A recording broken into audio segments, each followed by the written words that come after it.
Not many civilizations are as mysterious as ancient Egypt. A powerful empire that lasted over 3,000 years. It gave us pyramids that still stand and myths that still inspire. It's one of the most explored places on Earth, yet somehow, we still find exciting stuff. In Abydos, archaeologists just uncovered a 3,600-year-old royal tomb. It's huge! It has golden hieroglyphs of deities covering the entrance. But the pharaoh's name? It's not there. It's missing. Who was this ruler? And what new chapter could this open in Egypt's story? If there's one place in Egypt where the line between life and demise feels thinner, it's Abydos. To the ancient Egyptians, this was sacred ground. They believed it was the burial place of Osiris, the god who literally passed away, had his remains separated, and came back to life to rule the underworld. Because of that, Abydos became Egypt's spiritual gathering place. Pharaohs built amazing temples here, like the Temple of Seti, famous for its King's List, a wall that has the names of 76 pharaohs carved in it. Pilgrims came from across Egypt, leaving offerings and participating in Osiris festivals, where his demise and rebirth were ritually reenacted. It wasn't just symbolic worship, it was Egypt's version of Comic-Con. But instead of cosplaying superheroes, people reenacted gods coming back to life. Obviously, pharaohs competed to be buried as close to Osiris as possible. Abydos became part cemetery, part holy city, part afterlife insurance policy. Fast forward thousands of years, and we still uncover remarkable stuff around Abydos. That's the case with the recently discovered tomb. In early 2025, a joint team of researchers from the US and Egypt decided to dig beneath a rocky rise ominously called Anubis Mountain. You remember Anubis, the jackal-headed deity who guarded cemeteries. The uncovered royal burial was hidden 23 feet below the surface. Sadly, even though it eluded archaeologists for so long, robbers had already taken away with treasures ages ago. They could definitely tell this was a tomb of someone super important. Similar to how you can walk around a mansion with no furniture but still deduce that someone rich must have lived there. The chamber had mud brick vaults rising over 16 feet. That's taller than a female giraffe standing upright. For something built 36 centuries ago, it still felt enormous. However, when you remember that Egyptians were masters of architecture, nothing seems surprising. So no treasures, no golden mask, and sadly, no name. The cartouche that should have spelled the king's identity was unreadable. Egyptian tombs usually bragged about who was inside. In ancient Egypt, a cartouche was basically a big oval name tag for kings wrapped in hieroglyphs. Think of them as VIP passes that worked in both this life and the next. Without it, your soul couldn't check into the afterlife hotel. That's because to the Egyptians, your name, your Ren, wasn't just so your teacher could distinguish you from kids with the same haircut. It was a core part of who you were. As long as your Ren survived, so did you. To have your name forgotten was considered a fate worse than passing away. A soul cannot journey without a name. That's why you'd see cartouches all over the place, on temples, obelisks, jewelry, statues, and tomb walls. It wasn't there just for the marketing. It kept the pharaoh's presence front and center everywhere you looked. Imagine building a massive tomb only for 3,600 years later to walk in and go, who is this guy again? Not cool at all. That's why it's fair to imagine our nameless pharaoh haunting the robbers for all eternity. So yeah, cartouche was considered very significant. One of the most famous and mind-blowing examples comes from the tomb of Thutmose II. His burial chamber and sarcophagus were literally shaped like a cartouche. In other words, the entire room was a living architectural symbol of his name. Thankfully, in the recently discovered tomb, not everything was erased. Painted in golden hues at the entrance were two familiar guardians, deities Isis and Nephthys. Isis was the magician who stitched Osiris back together and breathed life into him.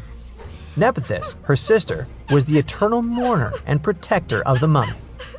Together, they promised that whoever rested here would not face the afterlife alone. and it's one additional proof of the importance of the mysterious pharaoh. So, who could this be?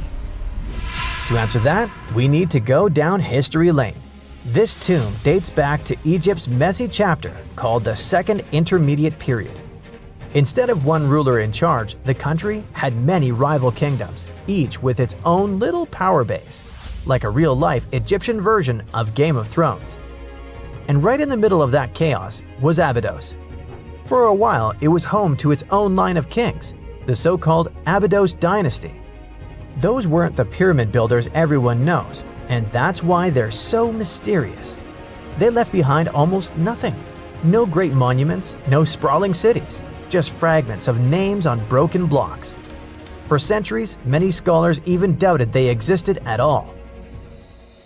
That sorta changed in 2014, when archaeologists uncovered the tomb of Senebkay, one of those shadowy kings. Now, everything we know about Senebkay points to him having quite a story to tell. His bones revealed 18 deep wounds, the kind you get in battle. He had blows to his skull, back, and hands, and likely lost his life fighting, making him one of the few pharaohs we know who sadly fell in combat. His tomb was modest, with reused artifacts from earlier kings, but it delivered one priceless thing: proof. Until Senebkay, the Abydos dynasty was just a theory. With him, it became real. And that's why the new discovery could be a big deal.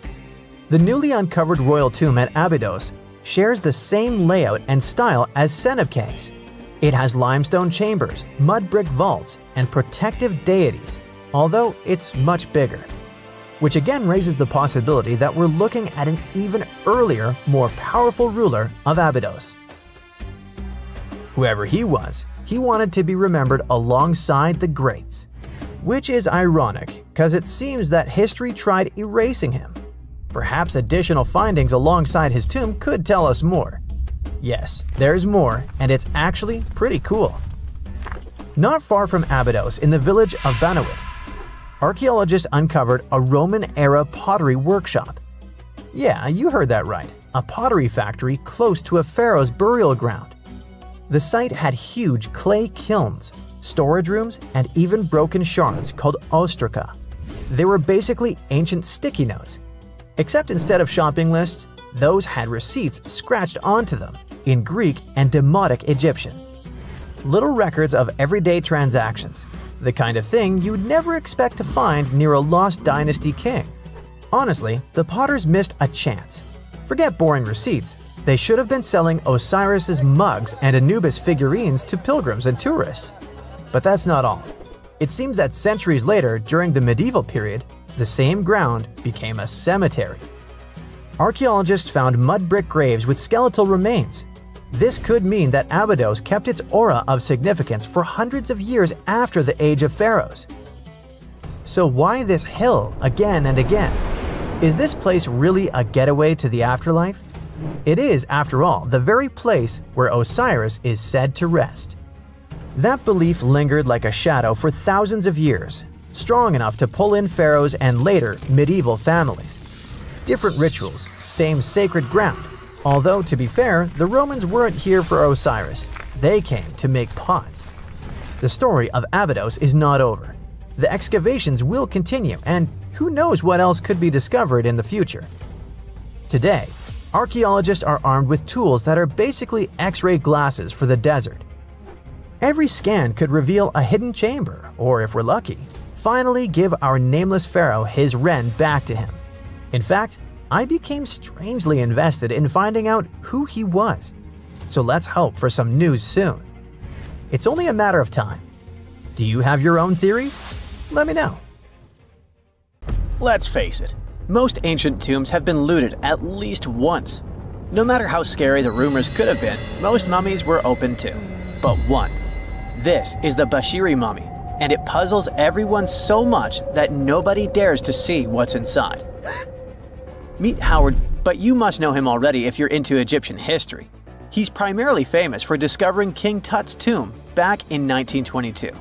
But few people know that before this revolutionary discovery, he had probably found another mummy.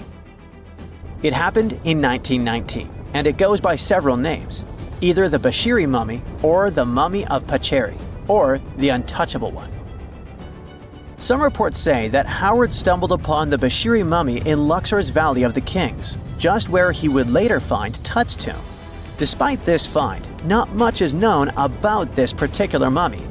The reason why it's still unharmed in any way is not because of some superstitions, but because nobody is sure that they can undo what they do if something goes wrong. The mummy is so intricately wrapped that researchers never unfurled it for fear of irreversible damage. The golden rule of anyone who works with antiquities: if you're not sure you can't make it better or preserve it unchanged, do not touch it. History knows many examples of ancient relics ruined beyond repair, say Ecce Homo, or smiling statue restoration. The delicate fabric that covers the mummy's face has this cool design that kind of looks like a pyramid. The researchers are not 100% sure, but this might be the only one of its kind with that embalming style. But without knowing the ancient technique, it's next to impossible not to ruin the mummy while unwrapping and wrapping it back. Back in the day, people, both experts and looters, would unwrap mummies for all sorts of reasons, mostly to study them.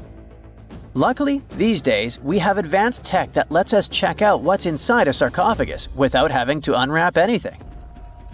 After taking a closer look at the Bashiri mummy, researchers figured out that it belonged to a man who was around 5.5 feet tall and lived during the Ptolemaic era, which makes this mummy roughly 2,300 years old. The Egypt Museum shared that the X-ray scan also uncovered an inscription of the guy's name, but it's a bit tricky to tell if it says Pacheri or Nenu, adding to the intrigue.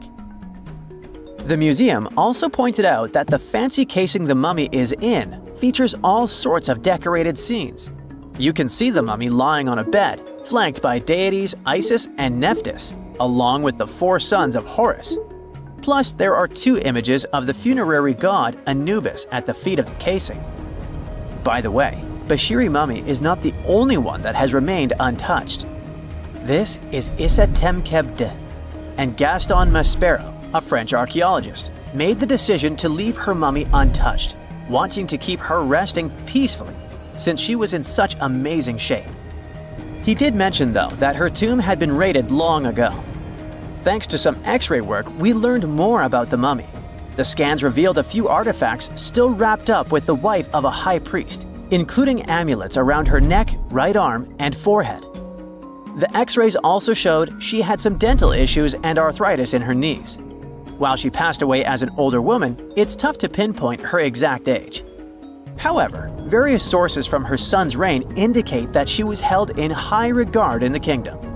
Isatemkebd served as the sister wife of Penejam II. You got me right, they were related by blood and were siblings, but back then it was pretty common to get married this way to preserve the purity of the bloodline. Say that to Habsburg, duh. Their chase for purity only led to inbreeding and the notorious Habsburg's jaw. Right, I guess we should not judge ancient Egyptian rules and morals, but what we can say for sure is that both Bashiri and Isatemkebd were incredibly lucky to stay untouched. The odds were not in King Tut's favor, though. The researchers' work hit him hard. The tomb itself was discovered in 1922, but it wasn't until 1925 that the nested coffins were opened during an excavation. The outer coffin, held together with silver pins, opened up to show another coffin shaped like a mummy, decorated with colorful glass and flower garlands.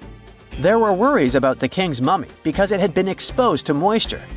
The middle coffin was pretty heavy and didn't have any handles, so they had to be super careful taking it out. Inside the innermost coffin, which was solid gold and wrapped in a red cloth, they found the royal mummy, and this all went down on October 28, 1925. Tutankhamun's mummy, measuring about 6.07 feet, fit snugly into the innermost coffin, which was 6.17 feet long. You can already tell there was a problem, right? Imagine how hard it is to extract something as fragile as an ancient dried-up mummy, especially when there's not much room for maneuver. Plus, the mummy looked sus. It was pitch black. Howard Carter, the lead archaeologist of the expedition, estimated that around 2 buckets worth of oils had been poured over the mummy. But care had been taken to avoid the mask and feet. It was made to preserve him better. The body was positioned at a slight angle in the coffin, and there was a noticeable difference in the amount of dark oils on the right and left sides, indicating that the coffin might have tilted while being lowered into the sarcophagus. This oil created moisture inside the coffins, and over time, it reacted chemically, which Carter described as a sort of slow, spontaneous combustion, leading to the carbonization of the linen wrappings.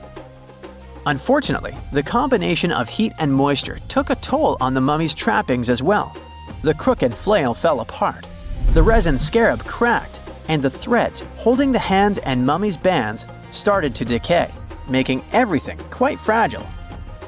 Plus, the oils hardened over the years, effectively gluing the mummy and mask to the coffin's bottom. To try and separate the mummy from the inner and middle coffins, they were placed in the sun for several hours, reaching temperatures of 149 degrees Fahrenheit. Despite this effort, the mummy remained stuck, so the initial examination had to be done right where it was. The first part of Tutankhamun's mummy the researchers checked out was his lower legs and feet, meaning they started the examination from the bottom up. As they peeled back the bandages, they uncovered the first of many treasures wrapped up with the king. They took their time to carefully document and photograph everything they found. The inner layers of bandages were in pretty bad shape, mostly turning to dust, making it tough to figure out how everything was originally wrapped. Still, the overall methods matched what was seen in other nobles' mummies from that time. Lots of folded linen pads were used to shape the torso and thighs. The outer and inner bandages were made from fine linen, while the middle layers were coarser. They had some intricate bandaging around the shoulders and chest with a similar style around the groin. Each limb, along with fingers and toes, which were fitted with gold caps, was wrapped separately. Tutankhamun even wore gold foil sandals on his feet. They hoped to separate the mummy from the coffin by removing the outer bandages, but the resins had stuck the body to the coffin. So, the researchers ended up chiseling it out. To do this, they had to cut the torso in half at the hips and disarticulate the arms to continue unwrapping. Each part was treated with hot paraffin wax for stability, and later the hands and feet were reattached with resin. Finally, they used hot knives to detach the head from the mask. To check the teeth, it was decided to make an incision around the jaw and neck, which was later fixed with resin. So technically, the scientists did all they could to preserve the mummy, but still, in a way, it ended up being damaged beyond repair. What do you think? Should they have left it in the coffin? Or did they do the right thing? Let us know in the comments. Miles and miles of yellow sand, treeless mountain ridges, and scorching hot sun over your head. And suddenly, something you'd never expect to come across in a barren desert. A small group of overexcited people. They're as happy as you would be if you'd won a lottery. They've just found an ancient tomb, once flooded with its walls in bad shape. But the stuff they discovered inside proves that this is the burial site of one of Egypt's most mysterious pharaohs. Historians have been hunting for his tomb for years, but no one expected it to hide ancient treasures. Fast forward. After careful examination of the site, Egyptian officials have announced the discovery of the tomb of King Thutmose II. It's the last missing tomb from Egypt's 18th dynasty. And this is also the first royal tomb found since King Tutankhamun's was discovered in 1922, in more than 100 years. A team of Egyptian and British archaeologists found the tomb in the Theban Mountains area, west of Luxor, near the famous Valley of the Kings. Before this, the site was only known as Tomb C4, but during their excavation, the team found clear evidence proving it belonged to King Thutmose II. Archaeologists actually found the entrance and main tunnel leading to the tomb in 2022. But at first, they thought it belonged to a queen because it was near the graves of Thutmose III's wives. It was also close to Queen Hatshepsut's tomb. Originally, it was prepared for her when she was just a royal wife. But everything changed when she became pharaoh. But we'll talk about this twist of fate a little later. But soon they realized that their discovery was much more significant. They found alabaster jars with Thutmose II's name and the words "deceased king" written on them. That's when they realized that the tomb was actually his final resting place. Sadly, Thutmose II's tomb has seen better days. According to the head of Egypt's antiquities sector and the leader of the Egyptian excavation team, the tomb suffered major damage from ancient floods not long after the pharaoh's death. Water swept through the burial chamber, likely destroying or displacing many of the original artifacts. Much of what had been once inside the tomb was moved elsewhere in an attempt to salvage it. The researchers found out that the tomb had a basic design, with an entrance, a sloping main corridor, and a burial chamber. The corridor was coated in white plaster and rose about 4.5 feet above the floor of the burial chamber. A large staircase and a very large descending corridor of the tomb indicated its grandeur. It took the team a long time to navigate through, though, as the tomb was blocked by flood debris and collapsed ceilings. Only after crawling through a 32-foot passageway with a small 16-inch gap at the top, the worst nightmare for those of us with claustrophobia, were they able to reach the burial chamber. There, they were in for another surprise. They cleared the debris, expecting to find the crushed remains of a burial beneath. But the tomb turned out to be completely empty, and it was not due to robbery. It had been deliberately emptied. The researchers soon realized that the tomb had been flooded since it had been built underneath a waterfall. It happened just a few years after the king's burial, so the contents of the tomb were moved to another location. That's why there was a second corridor in the tomb. It was most likely made to help remove King Thutmose II's body from his flooded tomb. Despite the damage, the excavation team made some really exciting discoveries. They found traces of mortar decorated with blue inscriptions, yellow stars, and fragments from the Book of Abydos, one of the most significant funerary texts in ancient Egypt. The book was meant to guide the deceased through the underworld, ensuring a safe journey to the afterlife. Now, how about we sneak a peek at ancient Egypt's 18th dynasty? It was all about conquering lands, expanding the empire, and building jaw-dropping monuments. Some of the biggest names from that era, Thutmose I and Thutmose III, both legendary warrior kings who left their mark in history. Thutmose I was a fierce fighter who led major military campaigns, pushing Egypt's border further south than ever before, all the way to the fourth cataract of the Nile. His victories gave Egypt access to new trade routes, stronger political ties, and more wealth. His conquests were so significant that they were recorded in the tombs of his top officials. Thutmose III, sometimes called Thutmose the Great, took things even further. He was not only an incredible military strategist, but also the commander of Pharaoh Hatshepsut's armies before becoming king himself. He led between 17 and 20 military campaigns, winning every single one and expanding Egypt's empire to its peak. He even created the world's first navy. Thutmose III is often remembered as Egypt's greatest warrior pharaoh.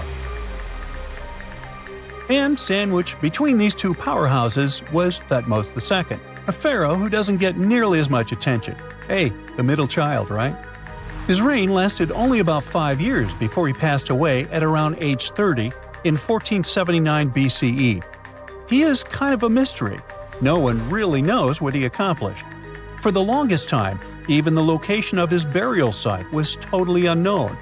His body was actually found in the 19th century. It was just lying around in the mortuary temple of Deir el-Bahari, in a secret chamber where priests used to hide royal mummies centuries after their original tombs were looted by grave robbers. In other words, Thutmose II's body must have been moved from his original resting place at some point in history to protect it. During his lifetime, Thutmose II made at least one major impact on Egyptian history. He married his half-sister, Hatshepsut. That might not sound like a big deal, but it helped her become Egypt's greatest female pharaoh after he passed. The catch? She kept her stepson, Thutmose III, off the throne for decades.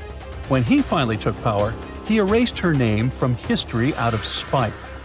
And still, Hatshepsut is one of Egypt's greatest pharaohs, no matter if you're talking about a man or a woman. She brought a lot of wealth and art to Egypt. She led a big trading trip to a place called Punt, where she brought back things like gold, ebony, and incense. She also made sure her name lasted by building amazing structures that we can still see today. At Karnak, she added huge obelisks. One of them is still standing tall. She also was the one to build the Temple of Dir al-Bahre with its countless columns. She was buried there. Interestingly, Hatshepsut was often shown in art as a man with muscles and a beard, like how pharaohs were usually depicted. But she made sure there was always something in the artwork that reminded people she was a woman, like calling herself Daughter of Re or His Majesty herself. When she passed away in 1458 BCE, Egypt wouldn't have a female ruler as powerful as her until Cleopatra, about 1400 years later. According to Egypt's Supreme Council of Antiquities Secretary General, isn't that a mouthful? Hatshepsut's name actually appears in Thutmose II's tomb, meaning she might have even handled his burial. As for their final resting places, well, Hatshepsut was buried in the Valley of the Kings, and Thutmose II's mummy is now in the National Museum of Egyptian Civilization, alongside other ancient Egyptian rulers. It gives visitors a rare chance to see the remains of a nearly forgotten pharaoh. Now, experts consider the discovery of his tomb to be one of the most significant in recent years. The artifacts found there add important details to our understanding of the history of the region and Thutmose II's rule. And even though the tomb's design is fairly simple and follows the same architectural style preferred by later Egyptian rulers, its historical importance is undeniable. In any case, the mission isn't over yet. Archaeologists are now focusing on solving another mystery. Where did the rest of the tomb's contents end up? The team is determined to continue their search. Who knows what other secrets they will uncover that have remained hidden beneath the sands for thousands of years. So looky here, scientists discovered ancient artifacts near King Tut's tomb. Turns out, his VIP final resting place looks more like a public graveyard with about a dozen wooden coffins that's been there for around 3,600 years. Okay, I might have exaggerated a tad. The 11 tombs weren't exactly right next to King Tut, but they were close, near the same city of Luxor. New findings in Egyptian tombs can help us piece together what life was like in ancient Egypt. And guess what? Ancient Egyptians seem to have been remarkably like us, modern humans. Say, the women have always loved jewelry, and archaeologists retrieved a beautifully made necklace with 30 amethyst beads and 2 agate beads, plus a hippo head amulet. Bet it was all the rage back then. Researchers also discovered 2 copper mirrors. One had a handle shaped like a lotus, and the other was decorated with Hathor, the ancient Egyptian deity of the sky, women, fertility, and love. These recent excavations near Tutankhamun's burial site led to another jaw-dropping revelation. For the first time in thousands of years, fragments of Queen Hatshepsut's Valley Temple were uncovered. This fearless woman was thought to be the second female pharaoh, who ruled with both courage and wisdom, leaving a legacy as solid as the stones themselves. Her temple, hidden for ages, opens a window into a time filled with power, intrigue, and spiritual devotion. Archaeologists found over 1,000 beautifully decorated stone blocks on the outskirts of Hatshepsut's funerary temple. There were very few women who managed to take the throne in ancient Egypt. Another tomb was found nearby, and it belonged to the overseer of Queen Teti Sheri's palace, whose name was Jehuti-Mez. Queen Hatshepsut seems to have even more tombs, aces up her sleeve. These tombs were carved into the rock instead of being built as pyramids, showing a unique ancient perspective on how to protect the soul in the afterlife. Experts managed to retrieve some cool ancient pieces from the site. Toys made of clay, mummy masks, winged scarabs, and some amulets. Sadly, there surely used to be way more artifacts, but over the last centuries, there have been people other than archaeologists to stumble upon this site. It's likely that looters got to these tombs before them and may have taken some valuable items. But they did leave behind some cool stuff for the researchers, like pottery used for offerings of bread and meat, along with archers' bows that connect the tomb's owners to the Egyptian military. Meanwhile, soul protection is way more important than you might think, especially if you're roaming around Luxor looking for ancient secrets. You aren't scared of King Tut's curse, are you? Let me tell you what happened to those who weren't scared, but promise me to take it with a dash of salt, okay? For years, Egyptologists, especially those who believed in paranormal activity, were convinced that there was an unsettling curse surrounding Tutankhamun's archaeological discoveries. This belief stemmed from the mysterious and untimely demise of several excavators who discovered the tomb in 1922 with no logical explanation for why they passed away. It was just easier to chalk it up to something supernatural and avoid the whole mess. But it turns out it wasn't a curse at all. It was likely the radiation that caused those excavators to perish. Now, you might wonder where the radiation came from. After all, while radioactivity was discovered in the 19th century, ancient Egyptians, despite their impressive pyramids, didn't have any radium lying around to make Tut's tomb glow like crazy. So, what could be the real story? It might have been toxic waste behind it all. Toxic levels of radiation from uranium and hazardous waste have been lurking inside the tomb since it was sealed over 3,000 years ago. The burial chamber of Tutankhamun's tomb reportedly has such high radiation levels that anyone who steps inside could easily end up with a fatal dose of radiation sickness or an incurable condition. By the way, you can have a somewhat similar level of radioactivity if you don't get rid of those moldy dinner leftovers you left to perish in your fridge a month ago. But this radioactivity isn't exclusive to Tutankhamun's tomb. Ancient Egyptian artifacts discovery is rewarding yet dangerous due to unusually high radiation levels in Old Kingdom tombs all over Egypt. Geiger counters have detected radiation at 2 sites near the Giza pyramids, and radon, a radioactive gas, has been found in several underground tombs in Saqqara. Interestingly, experts believe that the builders of these ancient tombs were aware of the toxins, as some eerie warnings were carved into the walls of many tombs. One inscription ominously declared, "They that break this tomb shall meet their end by a malady that no doctor can diagnose." Other ominous phrases like "forbidden," "due to evil spirits," only added to the fear that supernatural curses haunted these ancient sites. Ominous signs have stunned archaeologists since forever, but the fear grew even stronger a century ago with the mysterious passing of Lord Carnarvon, who funded King Tut's excavation in 1922 and reportedly explored the treasure-filled rooms, along with several others who entered the tomb. Arthur Weigall, another British Egyptologist who was present at the tomb's opening and is credited with starting the curse myth, passed away young when he was just in his 50s in 1934. Chances are the condition that made him pass was connected to radiation.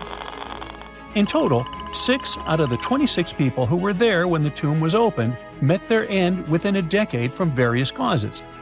Not only X-ray exposure, those reasons include asphyxia, stroke, heart failure, pneumonia, and even poisoning. Well, isn't this getting a little grim? There was one guy who opened the tomb and somehow managed to avoid the infamous curse, Howard Carter, or so it seemed. Some folks pointed to his survival as proof that the curse wasn't real. After digging up the tomb, Carter published several books on the topic and shifted gears from archaeology to dealing in antiquities for various museums. Despite dodging demise or injury, rumors swirled about how the curse may have impacted him in other ways. One of the big stories linked him to Lord Carnarvon's daughter, Evelyn. Some said he was madly in love with her, but she married someone else, so he chose to stay single. Others claimed they had an affair while she was in Egypt, which ended when her father passed away and she left the country for good. However, there wasn't much evidence to support these stories. Evelyn was just 6 when they met, and they remained friends until his last breath. She was even one of the few attendees at his funeral, but denied any romantic involvement, saying they weren't that close. A year after the revolutionary discovery near King Tut's tomb, Evelyn married politician Sir Brograve Beauchamp and had a daughter. That same year, Beauchamp toured the tomb with his parents, guided by Carter himself. Carter never married and, aside from those posthumous rumors about Evelyn, had no other romantic connections. While the curse adds an intriguing twist to his life story, his tendency to keep relationships at arm's length was evident long before the tomb was opened. It seemed Carter just wasn't a people person. In 1939, after battling a serious illness, he ultimately succumbed to fate. He was 64, which was a pretty common life expectancy in the UK back then, so no one really thought it was off and linked it to an ancient curse. When he passed, it turned out he had several artifacts from Tutankhamun's tomb in his London apartment, which were eventually sent back to Egypt, marking what some viewed as the curse's end. Who knows? Maybe if he hadn't had all those ancient souvenirs at his place, he would have lived way longer. But all the other demises might seem off. The curse theory was likely fueled by some strange events during the excavation. Carnarvon got a mosquito bite that became severely infected, and around the time they opened the tomb, Cairo experienced a bizarre power outage and a freak sandstorm. Back in England, the Earl's dog, Susie, managed to escape from Carnarvon's house and began barking frantically at seemingly nothing. At least that's what the staff and family saw. Strangely enough, at the very moment her owner's heart stopped, Susie started howling and fell down without showing any signs of life. Maybe radiation didn't play a crucial role after all, and those were indeed ancient artifacts from King Tut's tomb that made them all perish. Spooky, huh? Imagine working 7 days a week on a large-scale construction site. You, along with thousands of others, carry millions of stone blocks and put them on top of each other according to a complex system. You work without modern construction equipment. You have no air conditioning or constant access to water. It's so hot outside that you can fry eggs on the road. You've been building the pyramid for decades, and now, when it's finally done, you enjoy the result of the colossal work of thousands of people. You're looking at a giant cultural monument of global value that will freeze in time and amaze people for tens of thousands of years. A few thousand years have passed. People in the 21st century see the pyramids and are like, wow, I can't believe humans have built this. Yeah, the people who built the pyramids wouldn't have appreciated such a theory. But actually, there are reasons to believe that people built it using some fantastic technology. From the outside, it seems the Great Pyramids are just big triangles of stone. People just put some heavy blocks on top of each other, and that's it. In fact, the design seems too perfect to be true. The pyramid consists of more than 2 million blocks. They lay so close to each other and are so even that you couldn't squeeze even a thin sheet of paper between them. Scientists still can't figure out the exact technology for building the Egyptian pyramids. One of the biggest and most famous is the Great Pyramid of Giza. This huge construction, well known all over the world, has one big secret. There should be a capstone on top of the pyramid. It's a triangular-shaped stone block, a small pyramid on top of a huge one. It's also called a pyramidion. The builders of ancient Egypt made it out of granite and limestone and covered it with gold. No records or old drawings prove that there was a pyramidion at the top of the Great Pyramid of Giza. But there's another ancient Egyptian structure with such a triangle, the Red Pyramid. It was built before the Great One, and its capstone has survived to this day. Archaeologists have found and reconstructed it. But where could the capstone of the Great Pyramid be? It's a mystery that still has no answer. Some are sure that some thieves have stolen it from the top.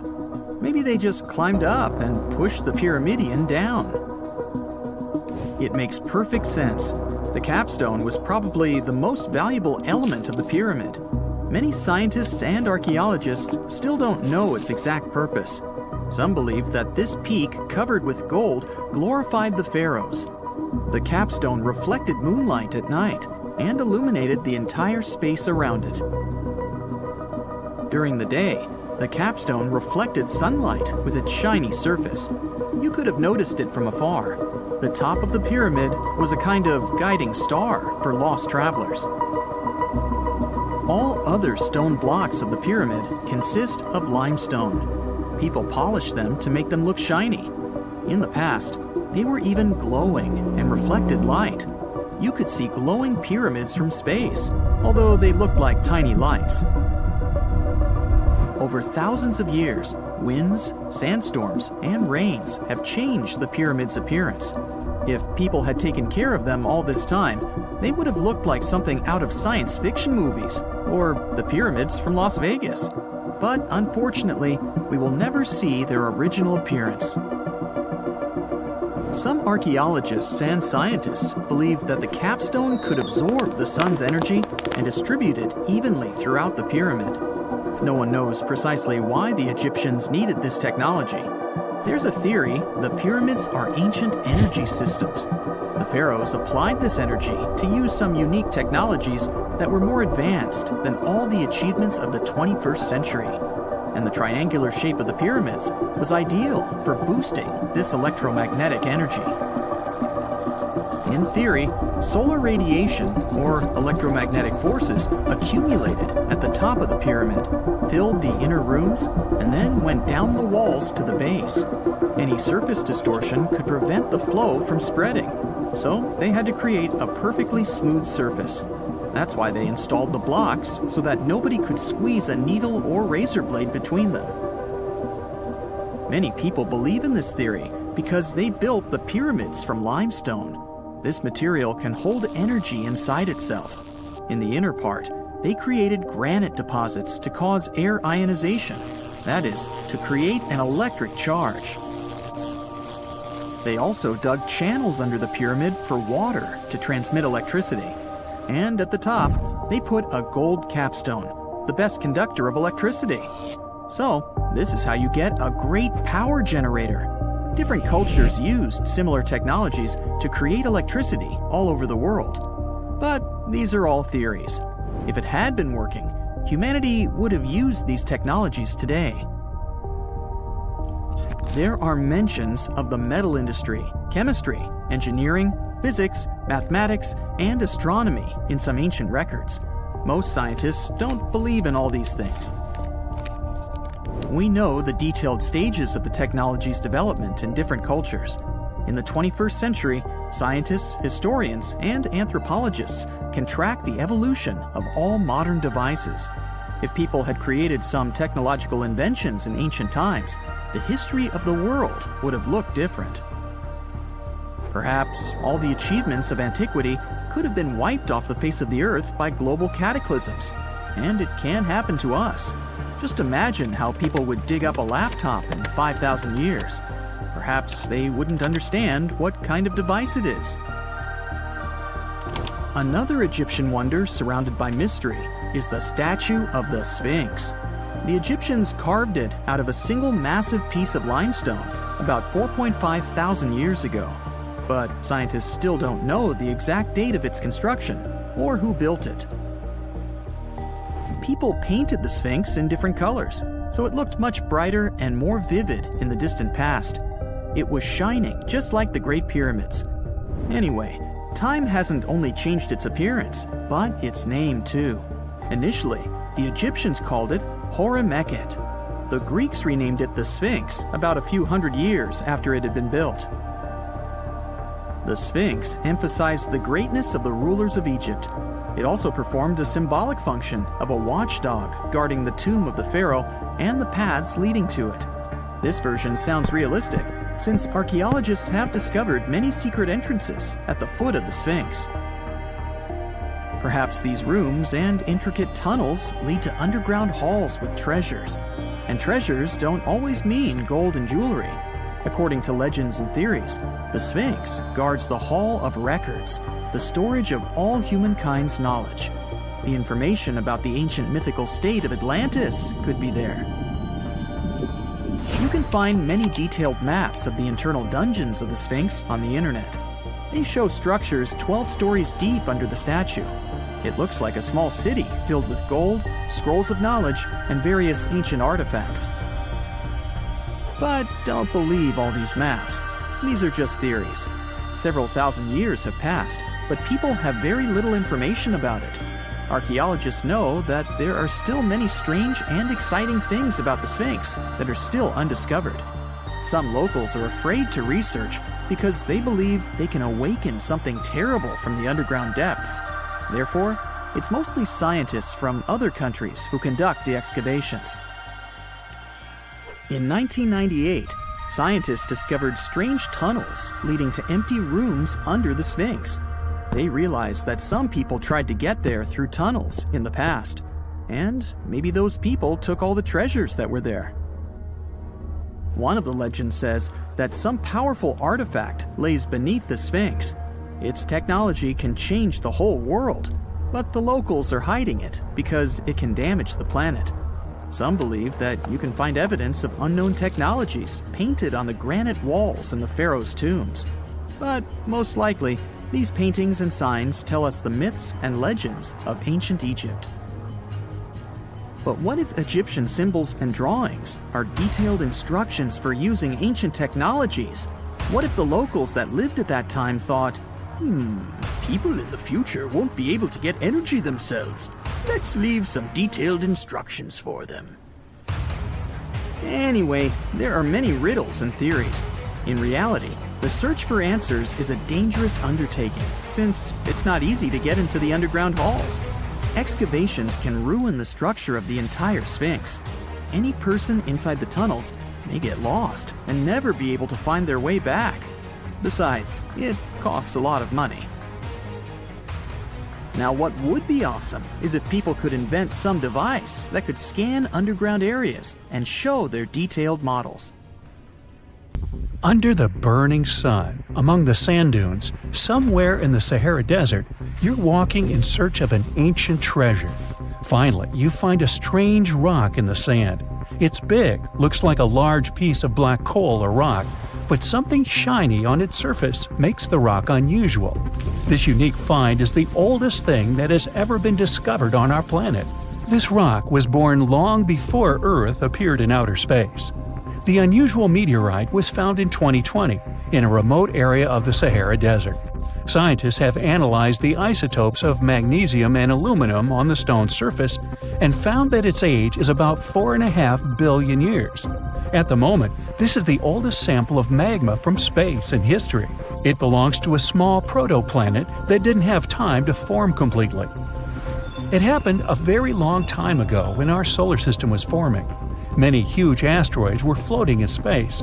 Some of them were formed into huge celestial bodies, which later became planets. The big rocky planets were absorbing the smaller ones. The rock was part of a little protoplanet that just began its formation, but another huge asteroid destroyed it. The planet shattered into billions of pieces. Some of them became part of other planets. Some flew outside the solar system, and one piece that had been wandering in space until our Earth was formed.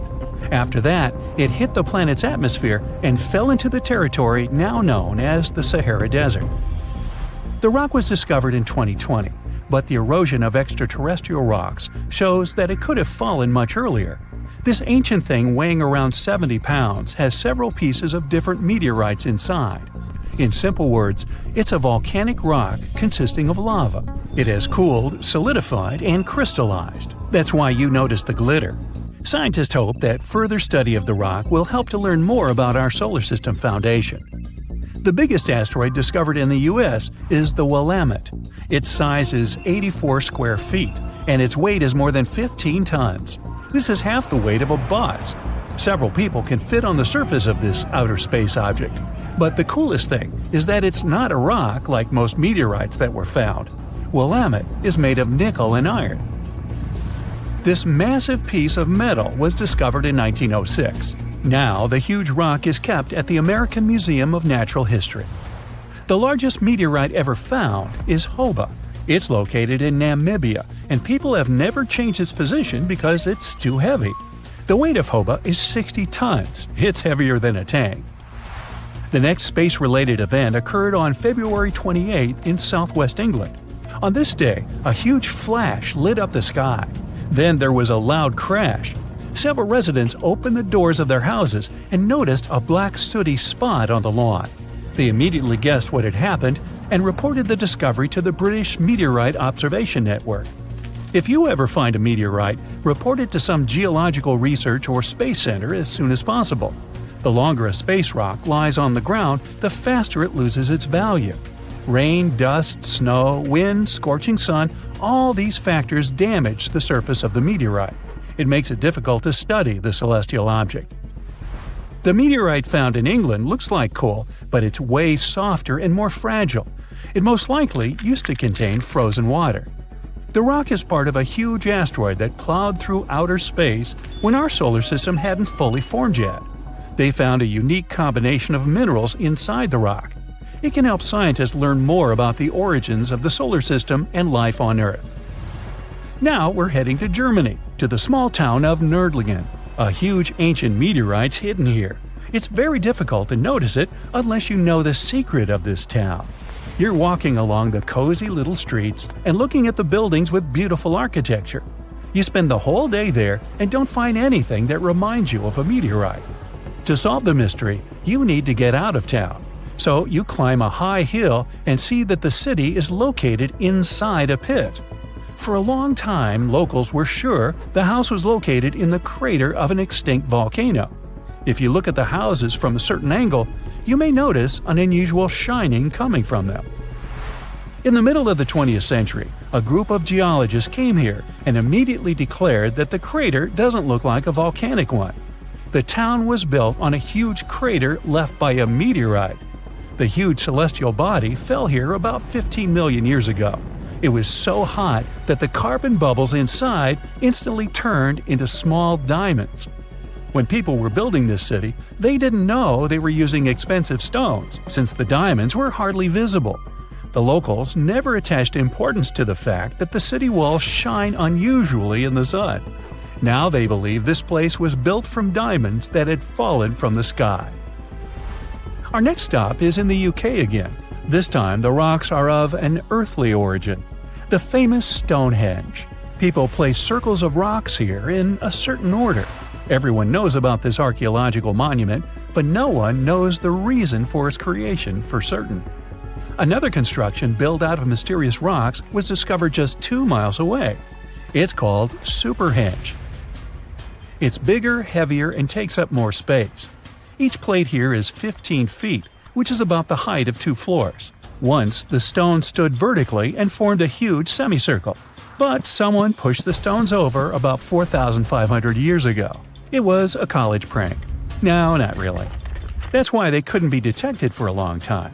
Scientists still can't solve the mystery of Superhenge, but they believe the standing vertical stones were part of some huge monument. Some other amazing rocks are located in the south of Costa Rica. There are big ones, the size of a human, and there are smaller ones, the size of bowling balls. And they all have a perfectly round shape. These giant rocky spheres were created by people. It must have taken years of polishing using stone tools to get the perfect round shape. These balls are incredibly heavy, but can easily roll like a basketball. All the rocks are of a different age. Some of them were created about 2,500 years ago. Most of them are made of molten volcanic magma. Until now, scientists don't know for what purpose these stones were used. They were found in different parts of Costa Rica, near big cities. It's possible that ancient civilizations installed them specifically to show the greatness of local kings. Also, many experts believe the rocks were used as a tool for studying astronomy. The people who knew their purpose of the rocks had disappeared, and the history of the stones was lost along with them. Let's finish our journey with the coolest archaeological find. You're walking through the desert of Peru and climbing a low hill. You look down and notice the surface of the hill is covered with strange lines. You walk far away and see a huge cat on the hill. Such a drawing is called a geoglyph. Its length is around 120 feet, which is about half the size of a Boeing commercial jet. Archaeologists discovered the giant cat in 2020. and found out that it had been created somewhere between 200 and 100 BCE. This huge drawing is part of a mysterious group of different pictures. In addition to the cat, there are other animals, plants, and fantastic figures. All of them were found in the desert of Peru. The kitten was found by chance. Archaeologists didn't see it at first because natural erosion on the hillside had almost erased the silhouette. The year is 1923. Two teenagers sneak out of their homes in the middle of the night in Florida City. Rumor had it that an old man was building a rock castle by himself. But every time someone tried to see what the old man was doing, he would stop working. The curious teens managed to sneak into Ed's backyard and saw something they could later describe as magic. They recalled seeing rocks moving around like helium balloons. The old man was moving up to 30 tons of stone by himself to build his castle. Even if he didn't allow anyone to see him working, he would proudly talk about it around the town. But whenever people asked how he was building a stone castle all on his own, he simply answered, "I cracked the secret of the pyramids." This story begins in Latvia, Edward Leedskalnin's home country. Edward was born in a small village on January 12, 1887. He was born in a family of stonemasons, which is probably where he learned ancient techniques of building. However, he grew up as a sickly boy, which meant he could never carry much weight or undergo heavy physical activity. At the age of 26, an unfortunate turn of events determined Ed's fate. The love of his life broke off their engagement, and heartbroken Ed decided to move to the United States. He lived in a couple of American states before finally moving to Florida, where his life's adventure started. Ed spent years searching for the right spot of land to build his dream house. He always rejected good farmland. When people wondered why, he only smiled. Finally, when he bought land of his own, it was deemed terrible by his close friends. The soil was bedrock. He could neither plow nor farm it, but it seemed perfect for what he was seeking to build. Ed's close friends would often describe him as eccentric. When asked why he wanted to build a house, he would only say, "It's for my sweet 16. Someday she's coming back." Then, he changed the topic of the conversation. It took Ed about 30 years to finish Coral Castle, and he did it all by himself. He would only work under the cloak of night and never let anyone see what he was doing. The completed Coral Castle embodies a number of unsolved mysteries. If you were to visit the site back then, you'd have to go through a 9-ton, 8-foot-tall revolving gate door that even a kid could push with just one finger. Ed was so proud of this door that he originally named the site Rock Gate Park. It was renamed Coral Castle only much later, after Ed's passing. Once inside, visitors would access the incredible wonders of Ed's constructions: towers, mystic symbols, furniture, and swing sets, all made entirely of monolithic blocks of stone. The stones are set on top of each other, using only their weight to keep them together. And believe it or not, the entire park gathers around 1,100 tons of stone. Today, if you visit Ed's living quarters, you'll even see the simple instruments he used to construct all of this: chisels, hammers, ropes, and pulleys. The type of work he did is difficult even with modern-day equipment, let alone without it. Coral Castle's main mystery lies in how Ed managed to do it. The only photograph of Ed Leedskalnin at work shows a simple leverage structure of a chain hoist attached to a wooden tripod. The tripod was made of old telephone poles with a small wooden box on top. What was in the box is, of course, a mystery. Unfortunately, he took his secrets with him, not sharing the truth of his work with anyone else. Yet, not all is lost, as there are many theories and speculation surrounding what could have happened there. One theory says that there is a harmonic grid inside the Earth's surface, something that would create anti-gravity spots around the globe. It's believed that Coral Castle was built in such a spot. This could explain why it took Ed so long to find land that pleased him. Maybe what he was looking for was a place that allowed him to experiment with anti-gravity forces. Yet, whenever Ed talked about his work, he would say he understood the laws of weight and leverage, and, sure thing, that he had cracked the secret of the pyramid builders. And what secret is that, you might ask? According to Ed himself, it has to do with magnetism. He even published a pamphlet called Magnetic Current. There, he explains that every object has magnetic particles inside of them. A person just needs to understand where they are located inside such objects. This way, objects can be lifted and moved around without much effort, just like moving something heavy underwater. Researchers say that if we assume Ed Leedskalnin and the pyramid builders used the same technique, then it would only have taken 4,700 workers to build the Great Pyramid of Giza, instead of the 20,000 to 100,000 that is currently estimated. But this story just keeps on getting more and more mysterious. In the late 1920s, Ed was finishing the construction of Coral Castle in Florida City. Rumors about his work had spread around town. People said Ed was hiding a stash of money somewhere in his living quarters. One night, a group of men waited until Ed was alone and broke into the castle to rob him. They couldn't find the money and, luckily, didn't harm Ed. But in the following days, he decided that it was best he moved out of that land. Of course, he took more than his toothbrush along with him. Ed decided to move the entire Coral Castle to another land 10 kilometers away from where he had built the park. Legend says he hired a truck driver and asked him to swear secrecy about what Ed intended to do.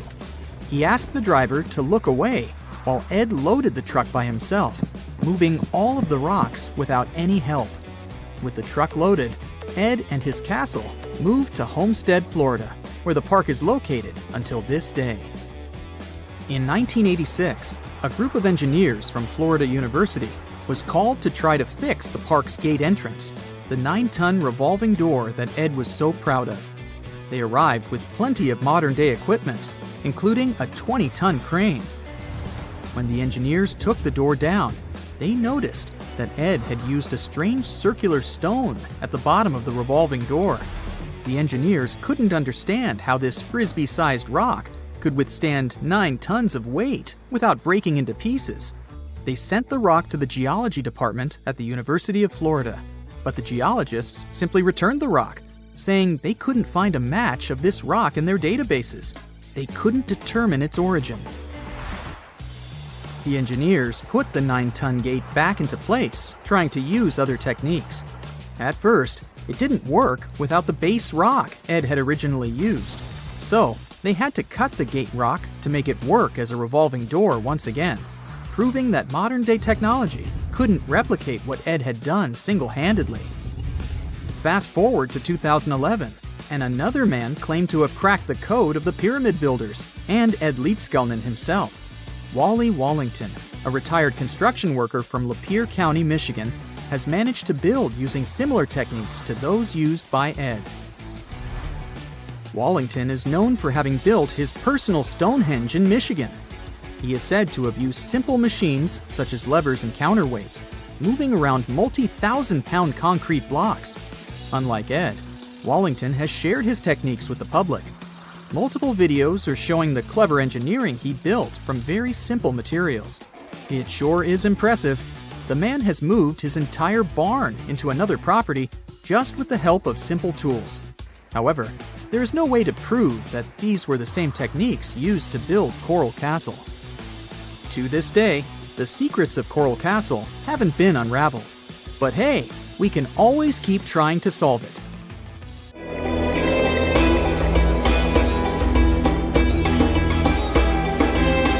The Great Pyramid was created as the final resting place of ancient Egyptian monarch Khufu.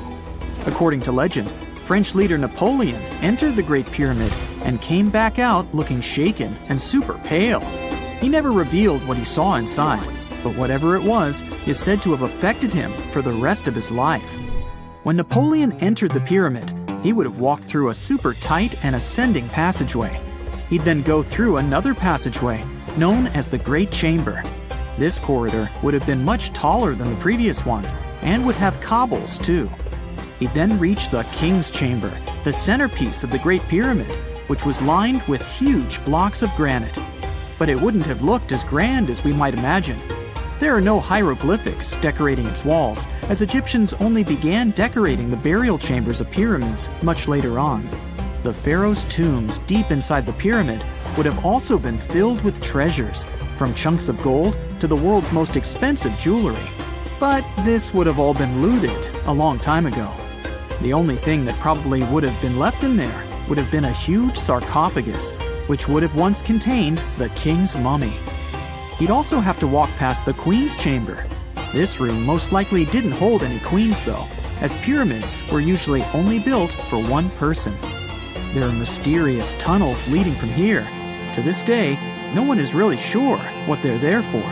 And that's not the only mysterious and creepy thing Napoleon may have encountered, as stories of pharaohs leaving ancient curses on pyramids go way back. Many pyramids had warnings written on the outside, telling of horrifying things that would happen to those who entered and disturbed the peace. We might not know what exactly Napoleon found in the Great Pyramid that scared him so much, but we know for sure what was found in Tutankhamun's tomb. Tutankhamun was an ancient Egyptian pharaoh who was only 8 or 9 years old when he took to the throne. He became a cultural phenomenon when his tomb was discovered almost completely intact in 1922. His pyramid sits in the Valley of Kings in Thebes, modern Luxor, which is in Egypt. Unlike the Great Pyramid, Tutankhamun's tomb was covered in beautiful wall decorations. The walls told the story of how he would travel to the afterlife through the underworld. Egyptians believed all people would have to take this journey, so they would fill their tombs with objects and paintings to help them get there. There'd also be spells painted on the walls. They believed this would help people pass over to the next realm. The journey would be pretty long, and for that reason, the ancient Egyptians would also fill the pyramids with food. Tutankhamun's pyramid was filled with 8 fruit baskets. They even found something called gingerbread fruit in there. The rooms were jam-packed with furniture, statues, clothes, and staffs, amongst a whole bunch of other things. You'd likely find a lot of clothes and expensive jewelry in the pyramids as well. The ancient Egyptians wanted their ancestors to travel in style to the afterlife. They put Tutankhamun in his final resting place with over 50 pieces of clothing, all of the highest quality. There were tunics, scarves, gloves, and headdresses, and a ton of jewelry. Bracelets, pendants, necklaces, rings, and scarabs for protection were all found inside. Each of them was made of gold or precious stones. There were also fans made of ostrich feathers to keep the old pharaoh cool in the hot Egyptian sun. But the temperature inside the pyramids never actually went above 68 degrees Fahrenheit. The ancient Egyptians developed a super cool air conditioning system that we don't fully understand even today. Tutankhamun's pyramid also contained 130 walking sticks made from ebony, ivory, silver, and gold to help him on his journey. There were 3 chariots hidden away in case he got tired of all the walking. They also put 11 boat paddles inside, but there was no sign of any boat. The pyramids would be littered with the pharaoh's favorite scents and perfumes. During the excavation of Tutankhamun's pyramid, it quickly became clear that it had been robbed during ancient times. There was damage to doors and traces of oils left in empty jars. It looks like someone raided the pyramid for gold and the scents, perfumes, and oils that had been left for King Tut. There was still a bit of perfume, which was made from coconut oil and frankincense, left in one bottle. It seems like Pharaoh Tutankhamun loved board games. There was an ivory traveling set of senet in his pyramid. Although we don't know for sure exactly how to play it, we have figured out it was sort of an ancient Egyptian version of backgammon. It looks like it was a 2-player game where the goal was to knock your opponent off the board. Not really sure who Tutankhamun's mummy was supposed to play with though. The ancient Egyptians had some rituals that may seem pretty strange to us. For example, they used to shave their eyebrows off if they ever lost a cat. So it's not too surprising they put some really weird things inside pyramids. archaeologists discovered a collection of mummified cats and scarab beetles in pyramids that date back more than 4,000 years. They were found in the pyramids of Saqqara, which is south of Cairo. They also found a bunch of makeup kits and mirrors inside. Makeup was worn proudly by both men and women in ancient Egyptian times. Eyeliner was the most popular cosmetic. The Rosetta Stone was one of the best discoveries ever made in pyramids. It was found by our man Napoleon Bonaparte and his team. It's a black granite rock that dates back to 196 BCE. It's transcribed in Greek, Demotic, and hieroglyphic. When it was translated in 1822, we got the key to understanding ancient Egyptian hieroglyphics for the very first time. The discovery of Queen Hatshepsut's mummy in 1903 changed our understanding of the Egyptians forever. After she had passed away, her successor, Thutmose II, removed most of the evidence of her reign, so we basically knew nothing about Egypt's first great female leader. She's now gone on to become one of the few and most famous female pharaohs of Egypt. Pharaoh Khufu even had a fully fledged boat in his pyramid. Archaeologists uncovered more than 1,200 pieces of a giant boat near the Great Pyramid at Giza. They reassembled the boat, and it's a whopping 144 feet long. It's most likely a solar boat, which was designed to carry the resurrected king with the deity Ra. Fun fact, the Pyramid of Giza is the last remaining of the 7 wonders of the ancient world. The other 6 are the Hanging Gardens, the Colossus, the Temple of Artemis, the Mausoleum, the Lighthouse, and the Statue of Zeus. This pyramid was also the world's tallest man-made structure for 3,800 years, and it's the biggest pyramid in Egypt. It took a staggering 2.3 million blocks of limestone, and some weighed as much as 80 tons. It took an incredible 100,000 laborers and a whopping 23 years to build. Its original height was a mega 480 feet. In 2017, archaeologists discovered something weird about Egypt's Great Pyramid. There's a hidden void that's at least 100 feet long, and no one really knows why it's there or what's actually inside it. The weird void is the first inner structure discovered within the 4,500-year-old pyramid since the 1800s. Scientists used cosmic rays to detect the massive hole, but are still no closer today to finding out what's inside.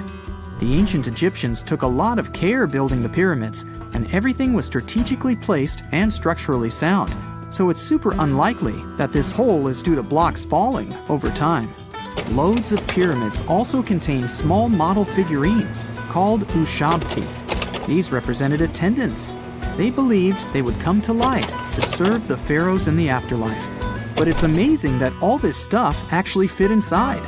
There isn't actually a huge amount of space inside the structures. It's mostly just rock. A gruesome discovery took place in Egypt some years ago. You want to hear about it? 16 human hands, carefully buried in 4 eerie pits. They didn't look too much like human hands at first, since they were abnormally large, but they were. Weirdly, there were only right hands. No left hands were in sight. It turned out that it points to the practice of an ancient dark ritual. Old Egyptian art and tales talked of a ceremony where warriors would present the right hand of their adversaries as proof of victory and ask for gold in return. Egyptians believed in the afterlife, so cutting off someone's hand meant you cut off their power eternally. Guaranteeing this type of defeat was interesting to the winning party. Here, the fight was between Egyptians versus Hyksos, who lived in what was once known as Canaan. Egypt has always been the center of some history-changing findings, and some time ago, this papyrus was found.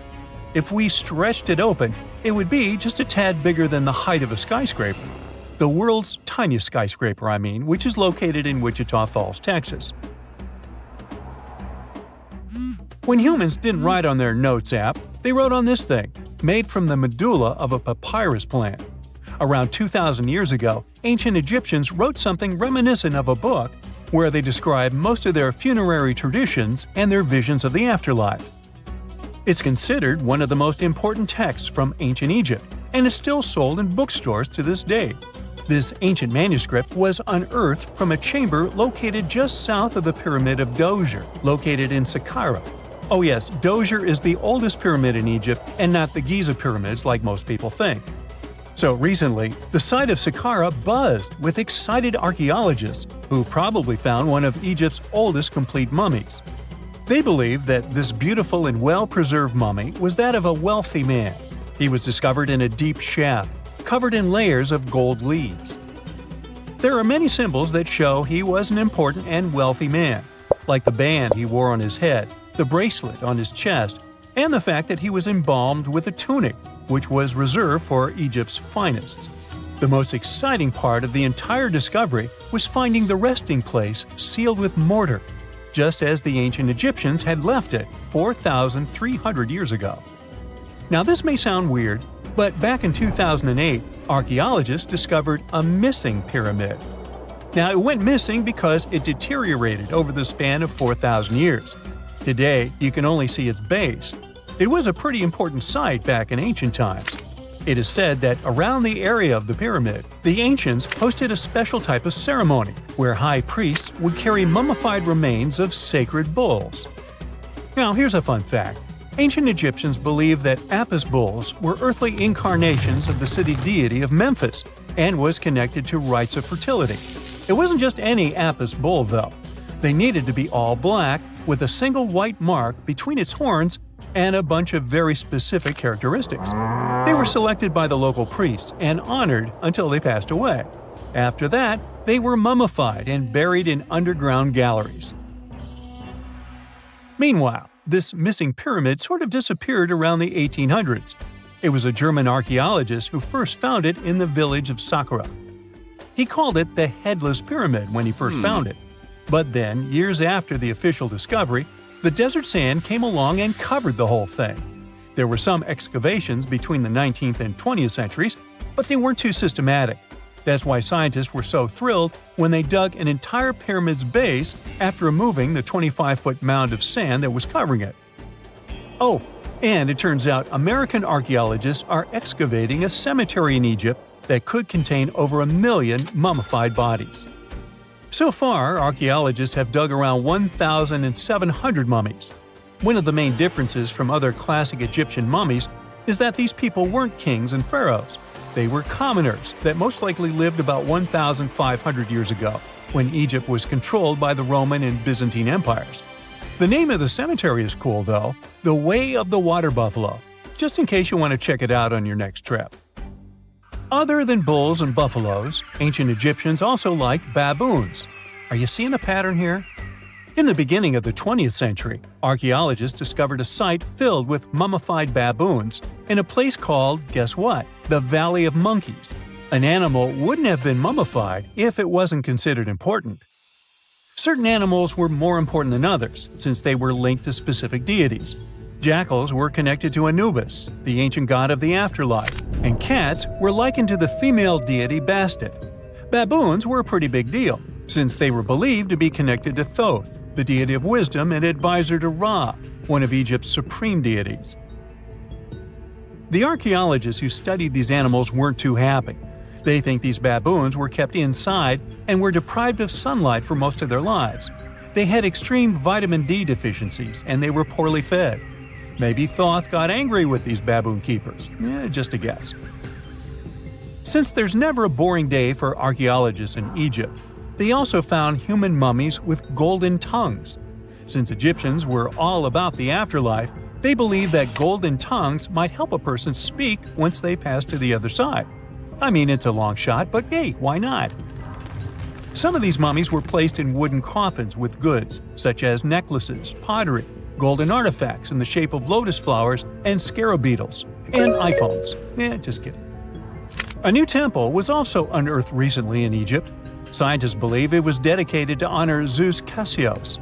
That deity would be a cross between Zeus, the almighty Greek deity of the sky, and Mount Cassios. While digging around the Sinai Peninsula in Egypt, archaeologists spotted 2 pink granite columns poking out of the ground, and bingo. They believe these columns represented the temple's front gate and collapsed during an earthquake many years ago. And speaking of deities, there weren't only super serious deities. Recently, scientists unearthed a golden ring in a city south of Cairo. No, Frodo, it's not magical. It was a normal gold ring, but it had the depiction of the deity of fun, officially named Bes. This deity is often described in sacred texts as a happy chubby dwarf. Today, many tattoos we get are sorta deprived of any sense and are made of aesthetic purposes only. In ancient Egypt, though, women would get tattoos as a token of protection for childbirth. That's what scientists think, at least. Around the Nile region, scientists found some mummies that had well-preserved tattoos, which is a rarity since the skin deteriorates so easily. 2 of these women tattooed their lower backs, and the drawings were simple. They were mostly pictures, including that same chubby dwarf we just talked about, Bes. He also had a side hustle as the protector of women during childbirth. Now, would you believe me if I told you ancient Egyptians invented robots? No? Well, that's because that's not entirely true. Sure, they were astronomers, mathematicians, and engineers, and somehow they also squeezed an eccentric invention into that package. An automated deity some scientists called Hathor. This wooden statue had been in the Metropolitan Museum of Art for years before someone noticed its secret. With the help of an X-ray machine, specialists discovered a mechanical operating system inside it. The pulley-like axis goes from the statue's shoulder to her left leg. When the system rotates, the statue raises and lowers her hand. Hey, pick me! Pick me! I got my hand up here. You find yourself in Africa, land of unique wildlife, home to a great variety of cultures and languages, and, first and foremost, host to the world's largest hot desert, the Sahara. It's daytime, and you are thirsty for some water and shade. You've been walking for days, trying to find one of those precious-looking oases. You feel you're near, but the horizon just keeps stretching and stretching. Your mind is tired, and your body is feeling all the heat. It's like you've eaten a full plate of hot pepper and then some more, judging by how much you're sweating. And when I say hot, think 100 degrees Fahrenheit hot, on average. No wonder this is happening. After all, you find yourself in the world's biggest hot desert. Now, I say hot desert since the biggest deserted landscapes are actually the cold ones, located in Antarctica and the Arctic. Icy Antarctica's frozen desert is more or less the size of 1 million LAXs. Yep, the Los Angeles International Airport. The Arctic desert is just a bit smaller than that. Now, in case you don't know, the Sahara Desert is located in northern Africa, stretching from the Atlantic Ocean all the way over to the Red Sea. It occupies an area large enough to place approximately 100,000 Disney World theme parks side by side. According to scientists, its boundaries are expanding. Deserts usually form in the subtropics because of what's called Hadley circulation. The air rises at the equator and descends into the subtropics. This circulation of air has a drying effect, which helps the formation of desert landscapes. Since the 1920s, the Sahara is considered to have expanded by over 10%. How is this happening? Well, let's start from the beginning. You probably know the Sahara Desert as one of the most inhospitable places on Earth today. Just FYI, for a place to be considered a desert, it has to receive less than 4 inches of rain per year. Due to the very small precipitation index, deserts are usually dry and arid places.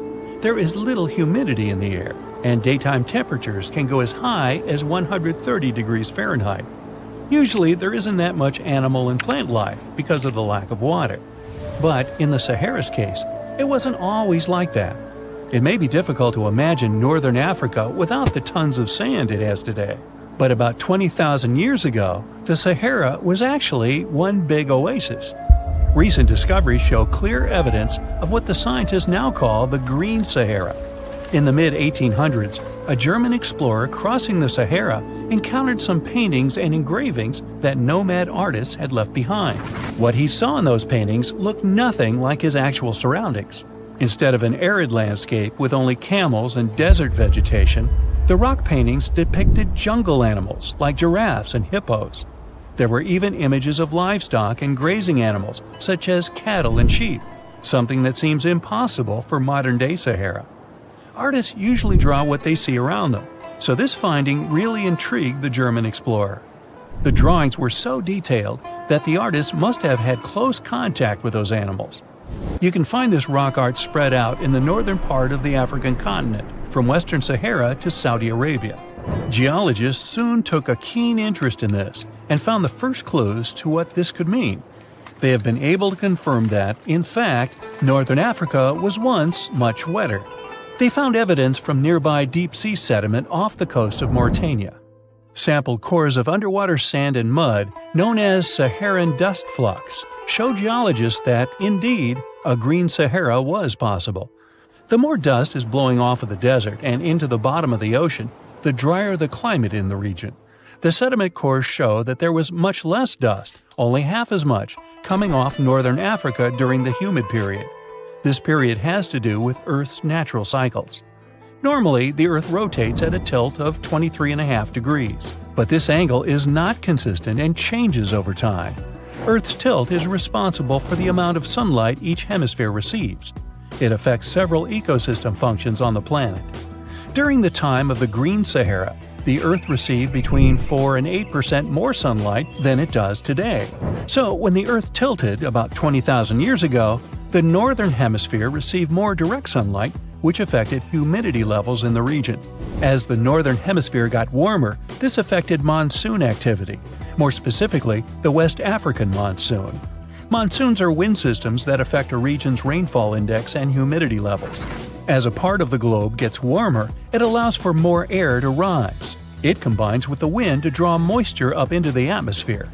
Little by little, northern Africa also became wetter. The increased moisture made the Sahara so wet that there were actual bodies of water in the region. As vegetation grew, the plants held onto moisture better than bare sand could. There is evidence of natural basins throughout the Sahara and lakes so big they would fit all of the U.S.'s Great Lakes inside of them. Archaeologists uncovered evidence of vibrant societies in what are now arid areas. It looks like ancient cultures were able to take full advantage of the African humid period. According to researchers, the human population peaked across the Sahara about 9,000 years ago. There are traces of fireplaces, hunting tools, fishhooks, and even mounds of fish bones. Records show that there have been over 230 green periods over the span of 8 million years. Solar radiation is always changing due to natural orbital cycles. That's why Earth will most certainly see another Green Sahara moment. It might be thousands of years from now, but it will happen. The same way the Sahara turns green, it turns yellow again. Let's put it like that. All it takes is a significant axial tilt and a few years of readjusting. However, another phenomenon is calling the attention of scientists now. Recent studies by the National Science Foundation from the University of Maryland show the Sahara has expanded 10% over the past 90 years. This phenomenon is called desertification, which literally means fertile land turning into desert land. The Sahara Desert is now advancing into the semi-arid region of Sahel. In 1950, this region was home to 31 million people. Today, its population is over 100 million people. This rapid population growth has largely contributed to the Sahara's expansion. Farmers that were once nomads began settling down. Land usage grew more intense, aiding in weakening the soil. The demand for food has caused an overcropping of the land, so even more of it is turning into the desert now. The study also shows that natural climate cycles can affect rainfall in the Sahara and the Sahel. Scientists affirm that all deserts fluctuate, not only the Sahara. A desert's boundary may expand in the dry winter and contract during the wetter summer. South of the Sahara lies the Chad Basin. It is a natural body of water that now serves as an indicator of the Sahara's expansion. The Chad Basin is located in the region where the Sahara is advancing southward. An atmospheric and ocean expert from the University of Maryland explains that rainfall has reduced greatly in the entire region. Due to reduced rainfalls, there is less water across the entire basin, and even Chad Lake is drying out. Just like the Sahara, the Atacama Desert in Chile, deemed the world's driest, is also expanding. It is located north of the city of Santiago, and its southern border is expanding toward the Chilean capital. Because the climate is getting drier and drier here, the city of Santiago risks turning into an arid or semi-arid region itself. The once fertile valleys of local rivers that lived on agriculture and livestock for many generations are losing their revenues as Chilean land is turning into a desert. Since 2010, Santiago has received only a third of its annual rainfall. Outside of the city, farmers are digging holes in search of blue gold, or simply put, water.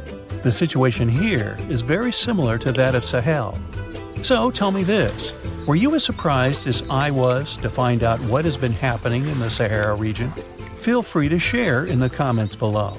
In 1850, French scientist Auguste Mariette went to Egypt looking for manuscripts, but accidentally found a head of a sphinx sticking out of the dunes. He cleared the sand and figured out the Sphinx was guiding the entrance to some underground construction. Several months later, he finally entered the Sarapium of Saqqara. Inside, he found an enormous granite sarcophagi with remnants of 64 bulls. Scientists are still amazed by the tech that the ancient Egyptians used to transport those enormous boxes. The Sarapium was built around the year 3000 before the Common Era. It was an underground tomb built to honor the sacred Apis bulls of ancient Egypt. It had a long hallway, almost 500 feet long, with giant stone rooms on both sides. Some of the sarcophagi weighed as much as 50 average cars, and all of them were made with super precision, with exact 90-degree angles. These sarcophagi were beautifully decorated with hieroglyphs and carvings that told stories about the lives and importance of the Apis bulls. Now, there are 24 sarcophagi left. In ancient Egypt, Apis bulls were very special animals connected to the deity Ptah. They thought the bulls carried Ptah's spirit and wisdom, helped the pharaoh, and protected the Egyptians. Priests looked for special markings on young bulls to find Apis bulls. It could be a white triangle on its forehead, which symbolized divine light, a shape on its back like a vulture's wing, and a scarab shape under its tongue, which stood for rebirth. If a bull had these signs, they believed it was chosen by Ptah and treated it like royalty. The chosen bulls lived in a special temple in Memphis, the city where they worshipped Ptah. They received the best care and offerings from visitors who wanted their blessings. When an Apis bull passed away, it was treated with great honor and mummified. When Mariette entered the Serapeum, he noticed traces of rollers on the gallery's floor and found 2 wooden horizontal winches. Each had 8 levers. Later, other explorers saw double rails. The burial chambers were lower than the hallway floor. To get the boxes into place, workers filled the chambers with sand so the sarcophagi could be rolled in straight. Then they slowly removed the sand to gently lower the boxes into perfectly cut spaces in the bedrock. A carved stone sign found in the Serapeum said it took 28 days to move just one sarcophagus and its lid into its spot during the time of Ptolemy II. The extreme precision of the sarcophagi with 90-degree angles also has an explanation.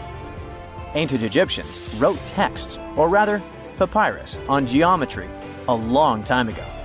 It shows that they knew the approximate number pi and could calculate the volume of a pyramid with its top cut off.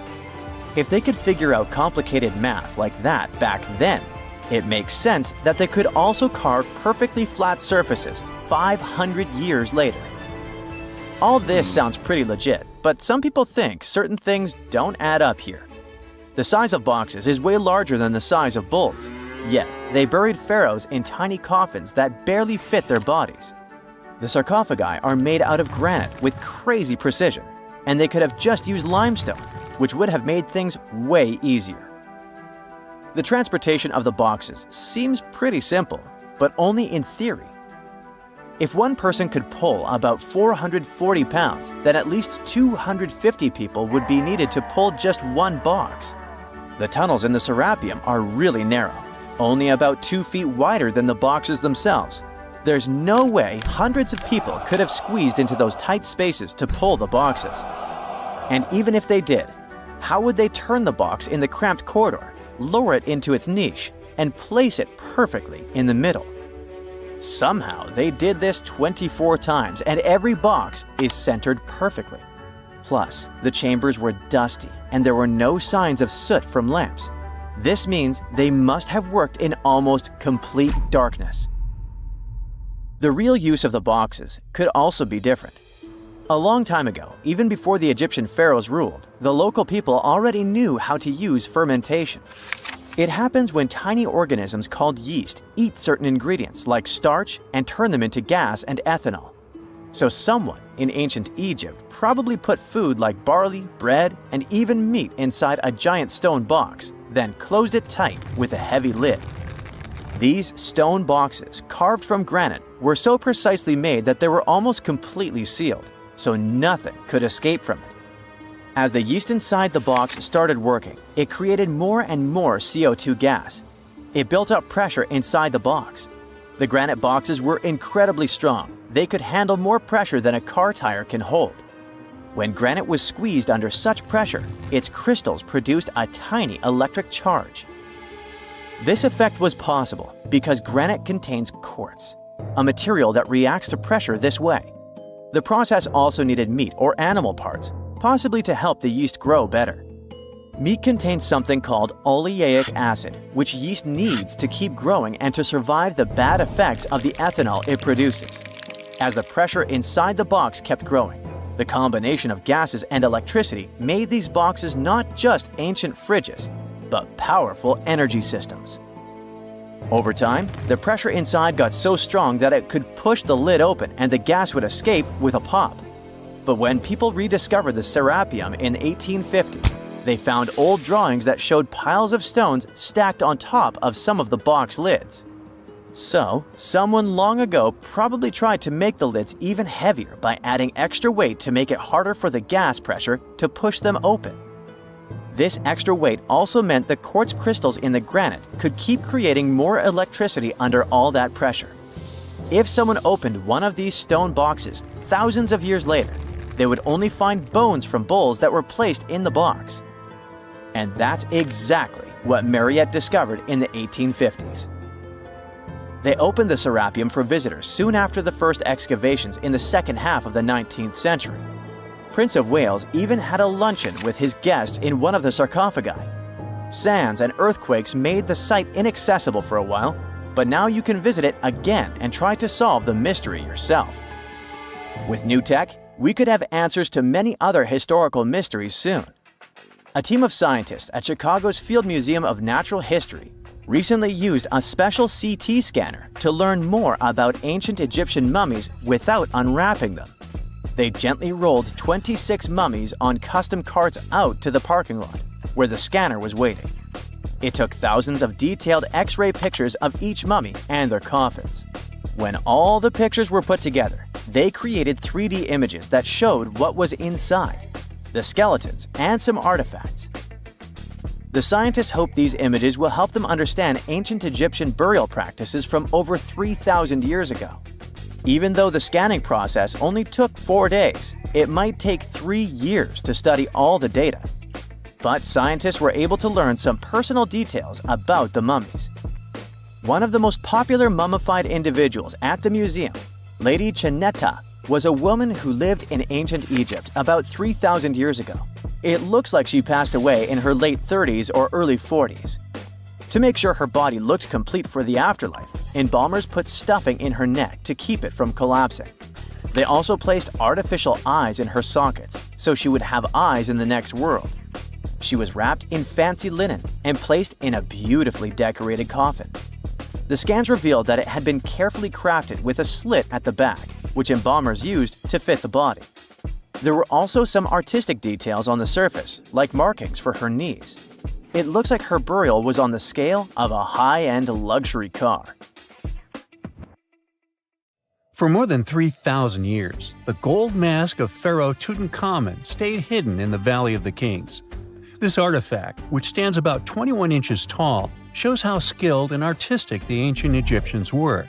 But nobody expected that X-rays would reveal its biggest secret. King Tut was the last ruler of his family during the 18th dynasty.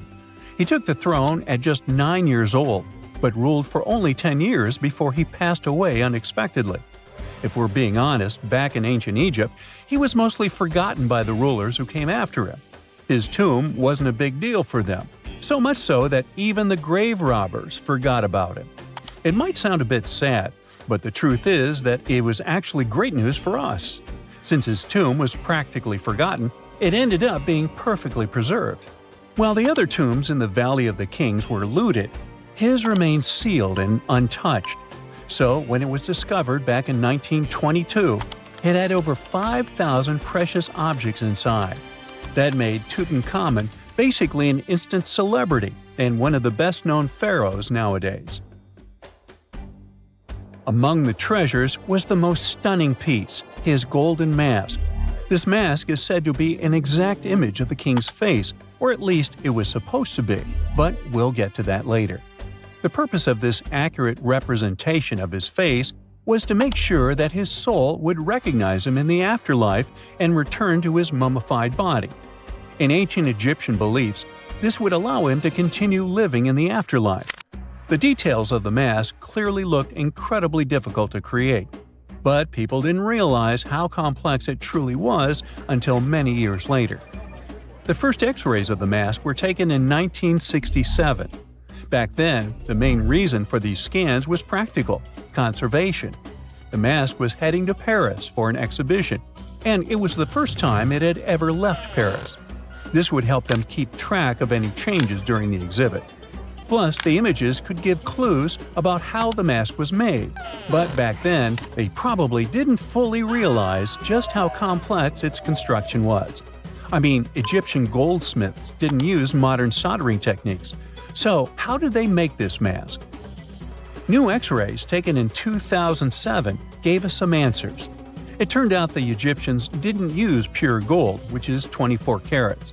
The mask was actually made of 23-karat gold, meaning it was mixed with another material. So specialists discovered that the gold sheets contained a small amount of copper, a reddish-brown metal. This was likely done to make the material more flexible and easier to shape. They would then shape the gold sheets by heating and hammering them over and over again. But there was one more secret inside the mask that wasn't discovered until 2015. The year before, the staff at Cairo's Egyptian Museum were working on the mask display when the long beard of the mask accidentally got knocked off.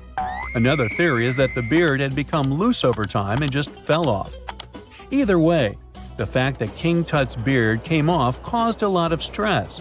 After all, we're talking about one of Cairo's biggest tourist attractions, so the experts had to fix the problem quickly. The restoration process started with a detailed recording of the mask's condition. To do this, they had to take a full three-dimensional scan of the artifact, and, by accident, they found something very interesting in the mask. Inside the royal beard, there is a gold tube, an intriguing structure that the Egyptians likely used to attach the beard to the rest of the mask. And that proved, once again, that the process of making this mask was even more complex than experts thought. But the mysteries don't stop there. Remember how we mentioned that the mask was thought to perfectly represent King Tutankhamun's face? Well, that might not be entirely true. Some popular theories suggest the mask was never meant for him and was actually made for someone else. A study published in 2015 suggested the mask was originally made for a female pharaoh, his supposed stepmother, the famous and beautiful Egyptian queen Nefertiti. The biggest clue comes from an inscription on the mask. At first glance, it seemed to belong to Tutankhamun, but after a close examination, researchers noted that something else was actually written underneath King Tut's name. The royal name stamp seems to have been altered, and originally it had something written on it that translates to Queen Nefertiti. There is another feature of King Tut's golden mask that was overlooked for years, which adds even more mystery. As we mentioned earlier, experts believe he wasn't respected much by the pharaohs who came after him. And one of the clues that made archaeologists think this is the pierced ears on the mask. Some researchers believe that King Tutankhamun wouldn't have worn earrings after he was a kid. So, according to their theory, by the time he passed away at 18, he shouldn't have been represented with pierced ears. This could also support the idea that the mask originally belonged to Nefertiti, or maybe to someone who wasn't even connected to King Tut. But the mask isn't the only source of mystery. In fact, his whole tomb is full of puzzles. Recently, historians found a sign that the place where King Tut was supposed to be buried was changed at the last minute. For years, experts wonder why a pharaoh who ruled for 9 years ended up in such a simple tomb. When compared to the grandeur of other pharaohs' tombs, his tomb seemed, well, a bit plain. The idea that a king like Tutankhamun would have such an unremarkable resting place just doesn't match up with the power and importance he must have had in ancient Egypt. So, what happened? Well, apparently, this might have something to do with his successor, Pharaoh I. After King Tutankhamun passed away, researchers believe that I made sure to erase him from Egypt's history. So, one theory suggests that he was probably behind the quick decision to place King Tut's body in a smaller, less impressive tomb. When experts looked at I's own tomb, they found something interesting. There is a large wall covered in painted baboons. This is the same type of artwork found in Tutankhamun's tomb. It seems like the same person might have chosen the artwork for both tombs. Now, the design and decoration of the two tombs are almost identical, suggesting there was a shared hand behind both. But there is one key difference. I's tomb is fit for a king. It's much bigger and more impressive, even though the style and artwork are similar to what you see in Tutankhamun's tomb. So the theory suggests that I decided what went into both tombs. Since Tut passed away unexpectedly at a young age, his grand tomb wasn't finished in time. Normally, pharaohs start building their tombs while they're still alive to make sure everything is perfect. But Tut passed away when he was just 18, so there wasn't enough time. I may have taken advantage of the situation, ordering a smaller tomb for Tut and keeping a larger one for himself. Experts believe this theory explains why Tutankhamun's tomb is so simple and how I managed to wipe his memory from history so easily. But in the end, the story of King Tut's mask and tomb is full of mystery and intrigue. Each new discovery sheds more light on what really happened all those years ago. But one thing is for sure, the secrets of ancient Egypt still have much to reveal, and King Tutankhamun will continue to fascinate people for years to come. We all know some iconic symbols. The Statue of Liberty screams USA. The Eiffel Tower represents Paris. And this mask? Undoubtedly, it's Tutankhamun's, right? Sometimes it feels like historians have squeezed every last drop out of the King Tut story. But guess what? The most obvious details often slip right under our noses. Like the fact that this famous mask didn't actually belong to him, nor was it ever meant for him. Stick with me for the details. Can we get a close-up of that mask? Thanks. See those holes? Yep, they're for earrings. And no, it's not that they had anything against jewelry, but back in ancient Egypt, earrings were typically worn by high-status women or kids. Now, if you know your history, you might say, but Tut was a boy king, wasn't he? You're spot on. He began his reign at just 9 years old. Sadly, that didn't last long as he passed away at a very young age.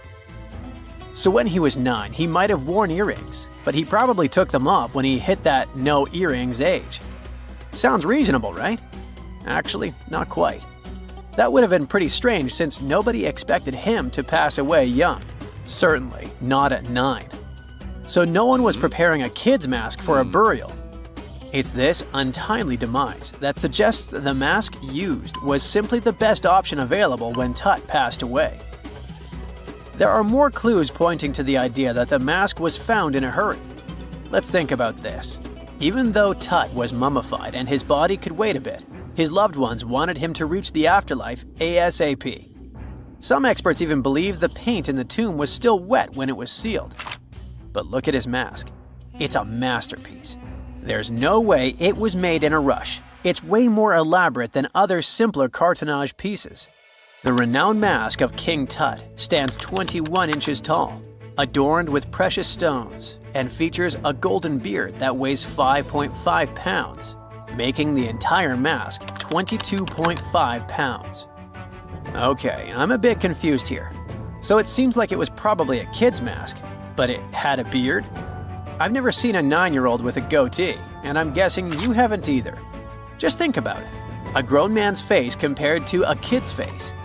Fun fact for you, our faces pretty much stopped growing at the age of 16, so by 19, Tut would have definitely had the face of an adult man. Can you imagine trying to fit a relatively small kid's mask on a grown man? That would have been super embarrassing, and no one would have let that happen. Right, let's dismiss the kids theory.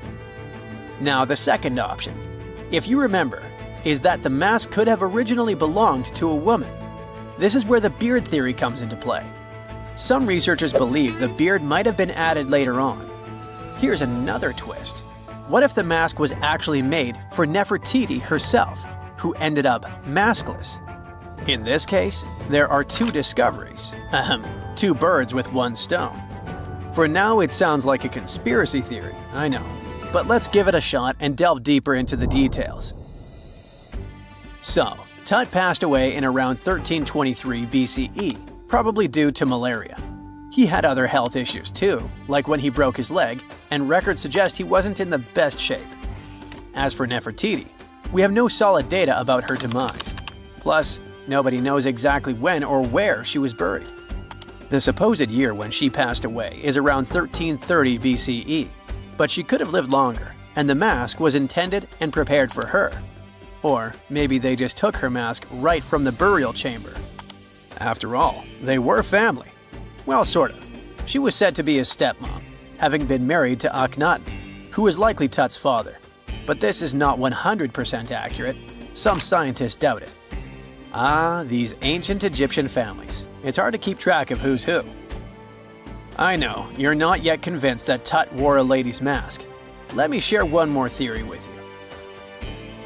Meet Howard Carter, the enthusiastic archaeologist who discovered Tutankhamun's tomb.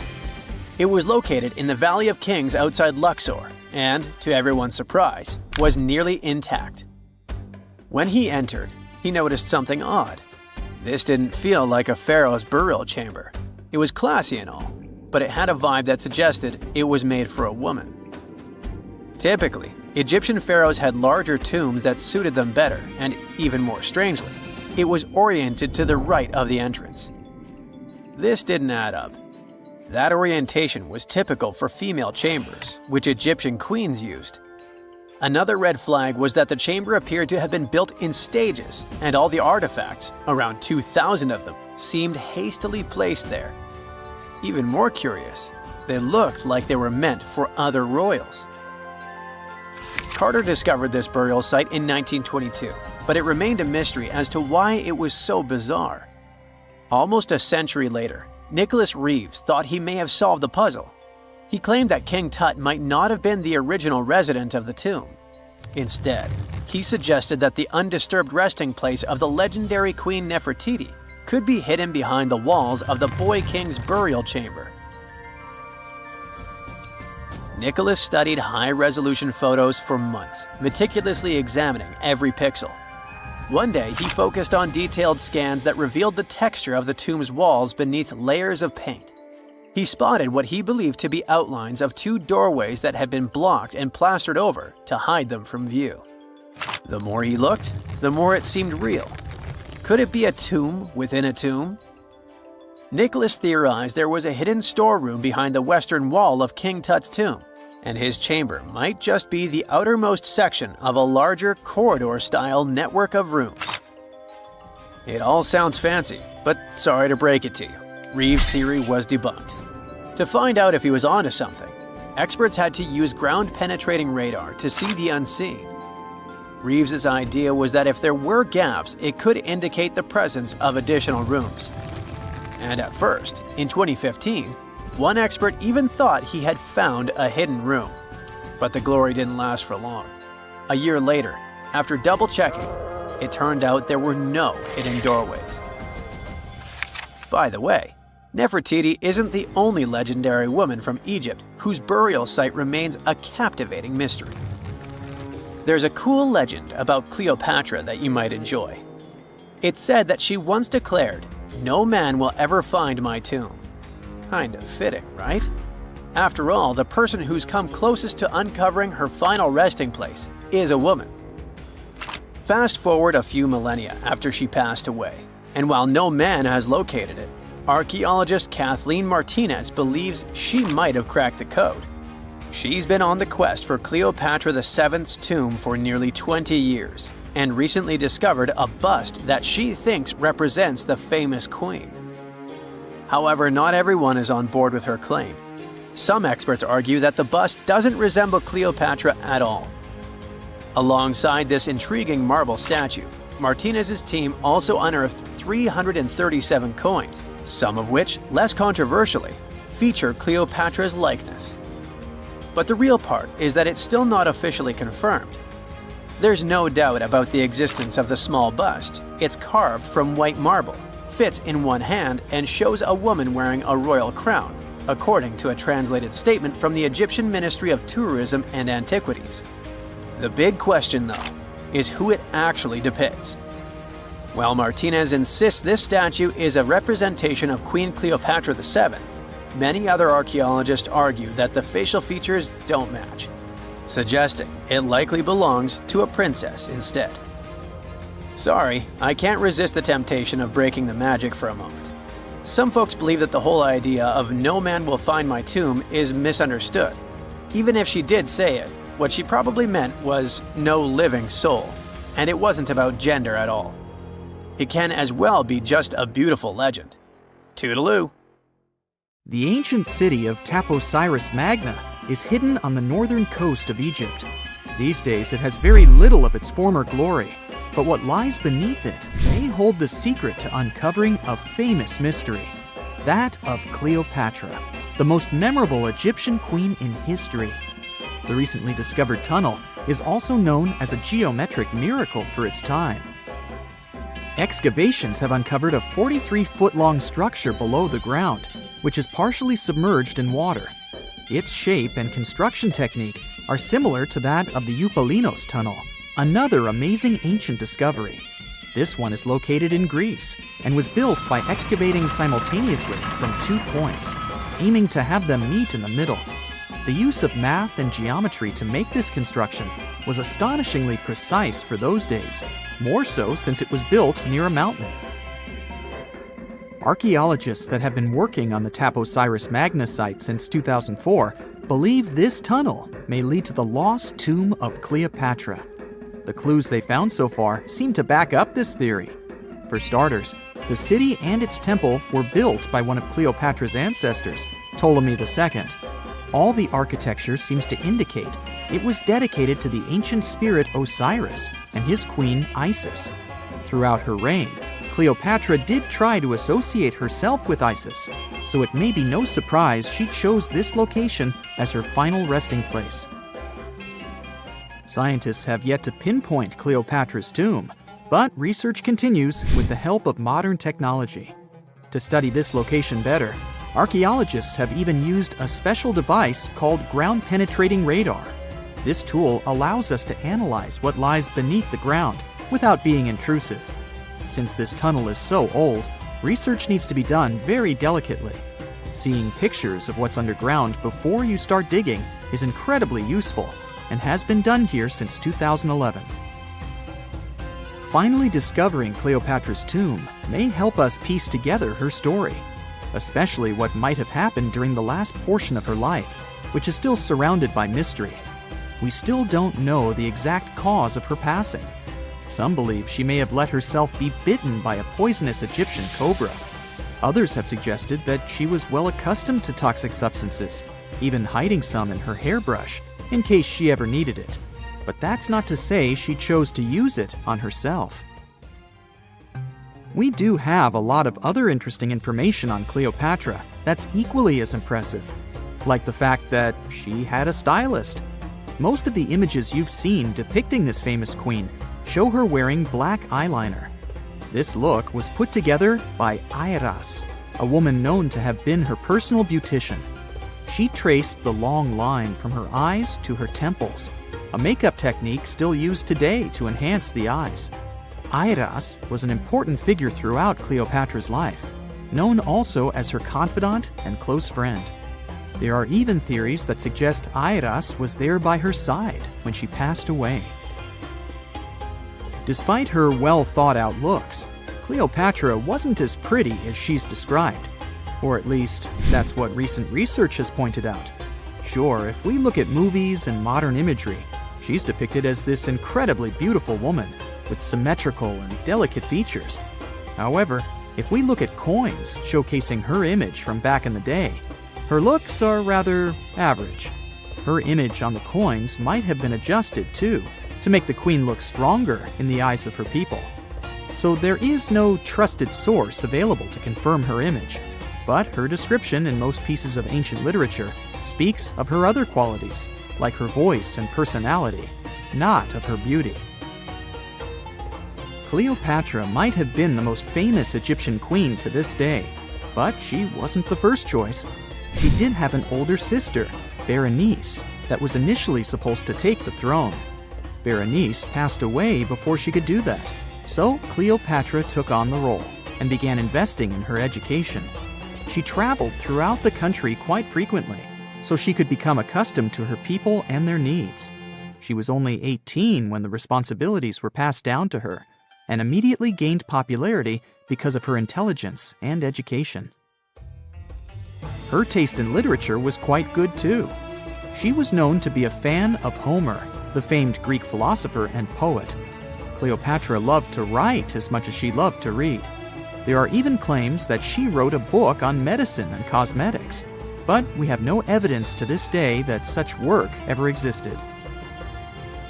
Part of being a great leader back then meant you had to speak multiple languages. Cleopatra clearly understood that, and that's why she's rumored to have known many languages to varying degrees. Some archaeologists suggested she spoke Greek, Egyptian, and Ethiopian, as well as many Arabic dialects. She might have even spoken Latin, but there's little evidence to support this claim. She might not have had angelic looks, but Cleopatra was really careful with the way she looked, even with her diet. She was known to have enjoyed simple meals, including a variety of fish.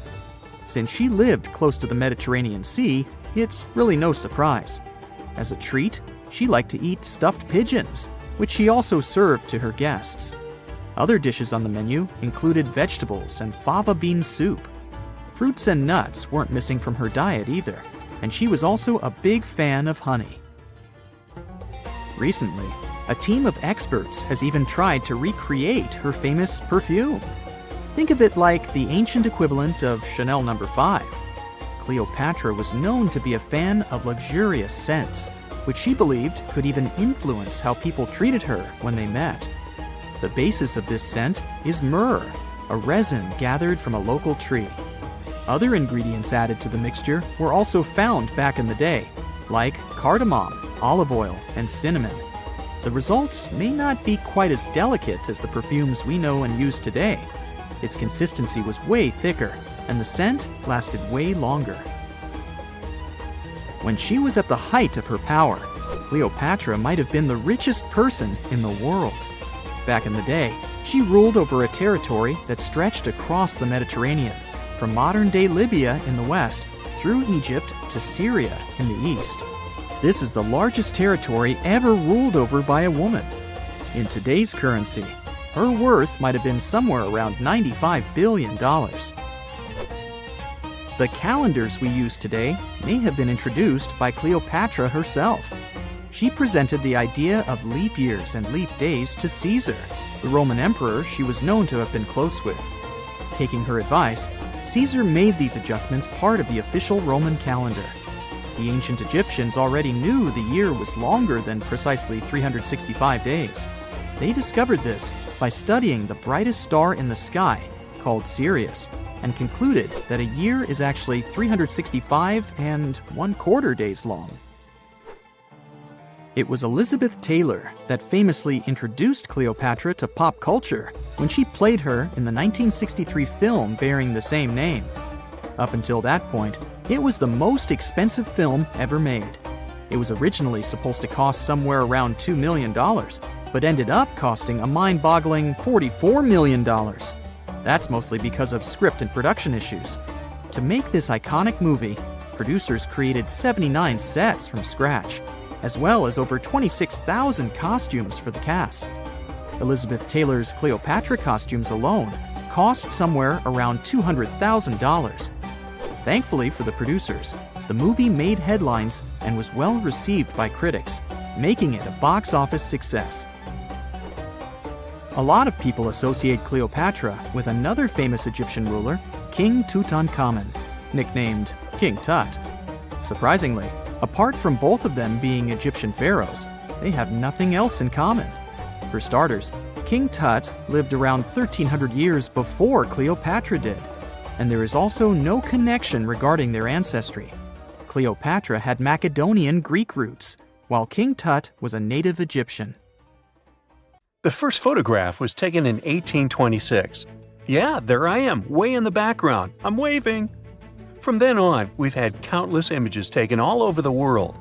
Back in the day, if you really wanted your portrait taken, you needed a painter to help you with it. You would have had to stand still for long periods of time, making sure the light was just right. And let's face it, those portraits weren't really as exact. Maybe you'd have asked for your eyes to be a bit brighter, or your lips a bit poutier. When it comes to famous people in ancient history, there's not much we can do in terms of photography. It's simple, there aren't any pictures or famous ancient people. We can try to imagine what they look like based on their paintings or on texts written about them by highly regarded scholars. Fortunately, more and more as years go by, this lack of knowledge will become a thing of the past. Enter forensic facial reconstruction. With the help of this amazing science branch, we can now have a better understanding of what ancient celebrities look like. But how are scientists able to do that, you might ask? Go ahead, ask. Turns out that a person's skull can tell a lot about their appearance. Everything from the brow bone to the distance between the eye sockets can showcase a realistic profile. Even the nasal chamber or the shape of one's chin can influence how your face will end up looking like. It's like the skull is a blueprint for the face. Using these bones, artists and forensic anthropologists can work together to reconstruct your appearance through the magic of forensic facial reconstruction. It's like real-life detective work, but with more clay and less drama. Now, I guess you're thinking, how correct can these reconstructions really be? Well, the finished product may not reflect all the details, sure. You can't tell a person's eye color or skin tone just by studying the skull. Facial hair is equally hard to tell, and if you have plump cheeks that make you look so cute, your skull will never tell the secret. But even with those limitations, facial reconstruction can still show us what someone in history may have looked like. The process itself is pretty cool. A trained sculptor works with a forensic anthropologist to figure out the skeletal features and build up the facial traits using clay. Anthropologists have to consider things like age, gender, ancestry, and any injuries or tooth loss. Scientists can also do such tasks digitally these days with the help of computers and design software. With all these amazing scientific advancements in mind, did you hear the latest news about King Tut's family tree? Well, apparently his possible father, an ancient Egyptian pharaoh, just got a new face makeover. And let me tell you, he's looking regal and serene due to some digital reconstruction magic. But even though this is the most correct representation of him so far, we still don't know for sure who he really is. This fellow was found in 1907 in the Valley of the Kings, just a few feet away from King Tut's tomb. Scientists have been studying him for over a century and think he might be Akhenaten, King Tut's daddy, and a very important Egyptian ruler for that matter. Still, some experts remain skeptical and say we need more evidence to confirm his true identity. The reconstruction of this ancient pharaoh's face was a months-long project by a group of brilliant scientists in Sicily. They even brought in a 3D forensic artist from Brazil to help out. The new model is different from earlier ones because they wanted to focus on his facial features and not get distracted by his hair, jewelry, or other bling. On the same note, make way for this latest fashion icon. No, it's not some famous model. It's a hunter-gatherer woman who lived in Sweden 7,000 years ago. And boy, is she fierce-looking in her new reconstruction. She's rocking a feather cape, a slate necklace, and a belt made from 130 animal teeth. Talk about being fashion-forward or backward. Plus, her dark skin is painted with white patterns, making her look like a true work of art. But don't be fooled by her stunning appearance. This woman was more than just a pretty face. She was buried upright in a location dating back to 5500 BCE to 4600 BCE, and her rich jewelry tells us that she was important in her local community. Thanks to the work of an archaeologist and sculptor, we can now see what this ancient woman looked like. They used a CT scan of her skull to piece together her face muscle by muscle, creating a unique expression. It's like making eye contact with the past. While we may never know for sure what her role was in her community, her intricate surroundings suggest that she held a special place for her people. Now, Otzi, the 5,300-year-old mummy from the Alps, also got a new makeover thanks to this amazing technology. He didn't go to a plastic surgeon if that's what you're thinking. Two Dutch brothers used their skills in forensic science and artistry to recreate his face for a new exhibit in Italy. Otzi was found in 1991 by hikers who stumbled across his mummified and frozen remains in the mountains near the Italian-Austrian border. He's been around longer than Stonehenge or the pyramids of Giza. And now, thanks to the two skillful brothers, we finally know what he looked like. They used 3D images of his skull to recreate his face. A photographer also documented the whole process for half a year. Earlier research shows he passed away from a wound caused by an arrow. He was left in a protected area high up in a cold glacier region, so his body was preserved in the snow. He is now safely kept in a refrigerated cell at the museum, which mimics the wet, cold glacial conditions that kept him preserved. They even have a unique cooling system that makes it possible for the mummy to be displayed. Otzi's last birthday was his 46th, which was a pretty ripe old age for his time. He was about 5 feet 3 inches tall and weighed around 110 pounds, so he was on the smaller side. But hey, size doesn't matter when you've been around for over 5,000 years. King Henry VII got a digital makeover as well, and boy does he look good. A graphic artist used a mask of Henry VII's dating from 1509 to create an impressive and realistic reconstruction. Why a mask, you might wonder? Well, before photography, people used wax masks to preserve someone's likeness more accurately than paintings or illustrations. And let me tell you, the restoration of this Henry was a game changer. Henry VII was the King of England from 1485 to 1509. A depiction of him, which can be found at Westminster Abbey, was already lifelike, but the new digital reconstruction takes it a step further. It took the team behind it about 2 months to complete, using a combination of software, custom algorithms, and really tedious image adjustments that were done manually. The project started with a high-resolution image of the mask, which was then used to create a 3D model of the subject's face. From there, the lighting was designed. Lastly, facial markings and hair were added. But what's even more fun is that a beard was added to Henry VII's face too, since men during that era were commonly bearded, wore a beard. We'll never know for sure if he was bearded or not, but it's a hilarious touch that adds to the character of the reconstruction. The same team has also created facial reconstructions of other historical figures, like Mary, Queen of Scots, or Oliver Cromwell. These masks are like secret passages to another time, if you think about it. It's amazing how technology can take us back thousands of years to see faces we've only imagined. And who knows, maybe in a few hundred years, someone will recreate our faces from a selfie we took. When you hear the word mummy, you might get a chill down your spine. That's because most of us associate this word with those creepy characters we've seen in some scary movies. But in reality, mummies have helped us understand a lot about ancient civilizations, their rulers, and about how people used to deal with losing their loved ones.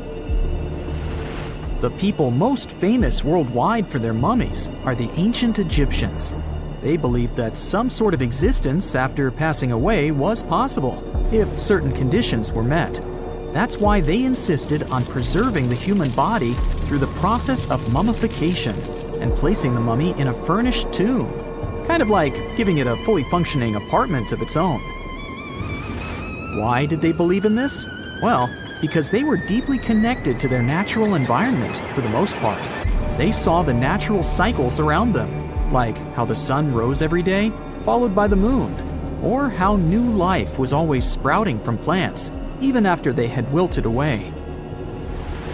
They also believed that the powerful spirit Osiris, who represented the cycle of passing away and resurrection, played a role in this process. To prepare for the afterlife, the ancient Egyptians followed certain rituals, like mummification, which involved using materials like honey, resins, and incense to preserve the body. There's no other mummy more popular than that of King Tut. He was a young pharaoh who ruled over 3,000 years ago in Egypt. The problem with discovering ancient royal tombs is that most of such burial sites were previously robbed. People knew ancient rulers had been left with many valuable belongings, so those locations became vulnerable to thieves. When King Tut's tomb was opened in 1922, people were excited because it had not been robbed, like many other previously discovered royal tombs. That's how well hidden it was. Inside, his mummy was encapsulated in a total of 3 coffins, including one made of gold. The objects found in his tomb showed us what ancient Egypt was like, and studying his mummy also helped us learn about the culture and practices popular at the time when he passed away. We also learned about his family by looking at his DNA. Scientists were able to discover that he had had a disease called malaria and a problem with his foot that might have made it hard for him to walk. Ramses II was another pharaoh in Egypt who ruled for 68 years, which was quite a lot back in the day. He was known for his expansion campaigns and building projects. Many objects from his time as a ruler still exist today, including a large statue of him. Ramses II was about 6 feet tall and lived to be about 90 years old. After looking at his mummy, scientists concluded that he may have had a medical condition that affected his spine. Now, remember those thieves I mentioned before? They are probably the reason why Ramses II ended up in a plain coffin in a secret collection of royal mummies at Deir al-Bahari, which was rediscovered in 1881. Thankfully, archaeologists were able to identify him because his journeys had been recorded on his wrappings. The process was really tedious too. In fact, in ancient Egypt, the mummification process could take a staggering 70 days to complete. A special person would say a very specific speech while delicately handling the body and drying it out using a type of salt called natron. They also used linen and resin to make the body look more lifelike and to wrap it in cloth. The tomb was equally as important for ancient Egyptians. The walls of King Tut's tomb, for example, were adorned with intricate artwork that depicted his journey to the afterlife, from his burial procession to his passage through the underworld. The ancient Egyptians believed that everyone made this journey after passing away, and they filled their tombs with items and paintings to help the person in their spiritual travels. Additionally, the walls of the tomb were decorated with spells from a special book, which contained a collection of poems that the Egyptians believed would help people reach the afterlife. And speaking of how important this journey was, people also placed food in these ancient tombs. In King Tut's tomb, archaeologists discovered 36 jars of vintage beverages and 8 baskets of fruit, which were believed to be left there to help him in his journey to the afterlife. The Egyptians believed that traveling to the afterlife took a really long time, so they left a lot of supplies, such as food and water, to sustain their loved ones. Pharaohs also generally had numerous luxurious garments and beautiful jewelry in their tombs to ensure that they would have a fashionable journey. These items included various types of linen clothing, such as tunics, scarves, gloves, and headdresses, as well as a lot of gold jewelry with precious stones, like bracelets, buckles, pendants, necklaces, rings, and even precious depictions of insects for protection. Some were also deposited with fans made from ivory and ostrich feathers to keep them cool in the afterlife. Some ancient rulers were even placed in their forever apartments along with boats. For example, Pharaoh Khufu built the Great Pyramid at Giza as his tomb, and a large ship was found inside. King Tut, however, was buried with multiple boat paddles, but no actual boat. Instead, he had 3 chariots and numerous walking sticks made of precious materials, perhaps indicating he'd rather travel to the beyond by land, not by water. Amongst the most interesting objects found near ancient mummies are bottles of oils and perfumes. If rulers were supposed to be fashionable, why not smell nice too, right? Also, some of them had some ancient kinds of board games, most of them made out of precious materials like gold or ivory. One of those games was called Senet. It was very popular amongst the ancient Egyptians and very similar to modern-day chess.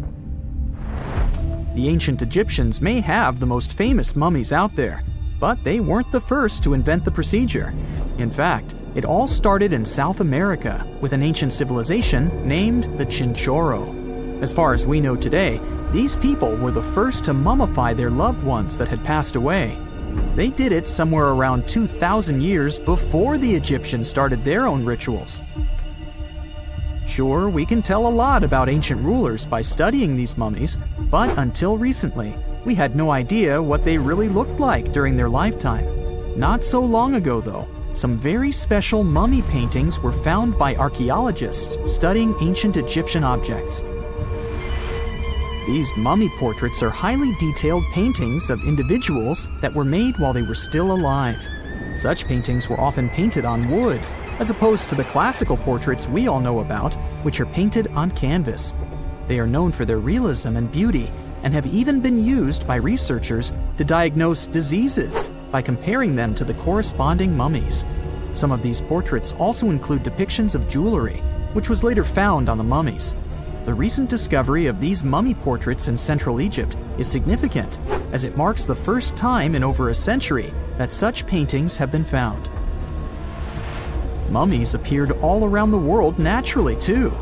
Mummification can occur without people intervening because of natural conditions, like extremely cold or hot environments, places with a lack of oxygen, or accidental exposure to chemicals that preserve the body.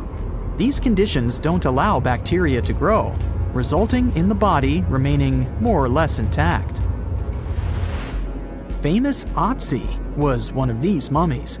We know today he was a man who lived around 5,000 years ago in Europe. But upon his discovery in the Alps in 1991, Austrian authorities initially believed that he was a modern mountaineer because of how well preserved the body was. However, after the Iceman was removed from the glacier, it was determined that he was actually from the Copper Age. We've all heard of the Sahara. Sure you have. It's the largest hot desert on the planet. A sea of sand covering an area larger than the contiguous United States. But have you ever wondered what lies beneath the sand dunes? To answer this question, we must travel deep into the past of our blue planet. Up until some 6,000 years ago, the Sahara was grassland. Humans were around at this time, not me, spreading agriculture around the planet. In the north of Africa, the color green dominated. Plenty of rainfall meant that there were lakes, rivers, pastures, and even forests. A completely different image of the Sahara from the barren landscape of today. But then the climate started to shift. The region became parched, and the vegetation started disappearing. The wind did the rest. It took away the fine sediment after there were no plant roots to hold the ground together. Give it a couple thousands of years, and you get a familiar image of the Sahara. Sand and rocks stretching as far as the eye can see. But when it comes to volume, only a quarter of the Sahara is actually sand. The yellow sands of the Sahara are just one part of the story. The desert has many other features, such as gravel plains, salt flats, and plateaus. Makes you think if we understand the word desert correctly. For people who study such terrains, geologists, there is only one condition for defining a desert: precipitation. If an area gets little or no rain, then it's considered a desert. The Sahara certainly fits the bill. Its average annual rainfall is just 3 inches. Compare that to the nearly 45 inches a year in New York. When we look at precipitation, this sandy desert is only the 3rd largest in the world. Number 1 and 2 are Antarctica and the Arctic.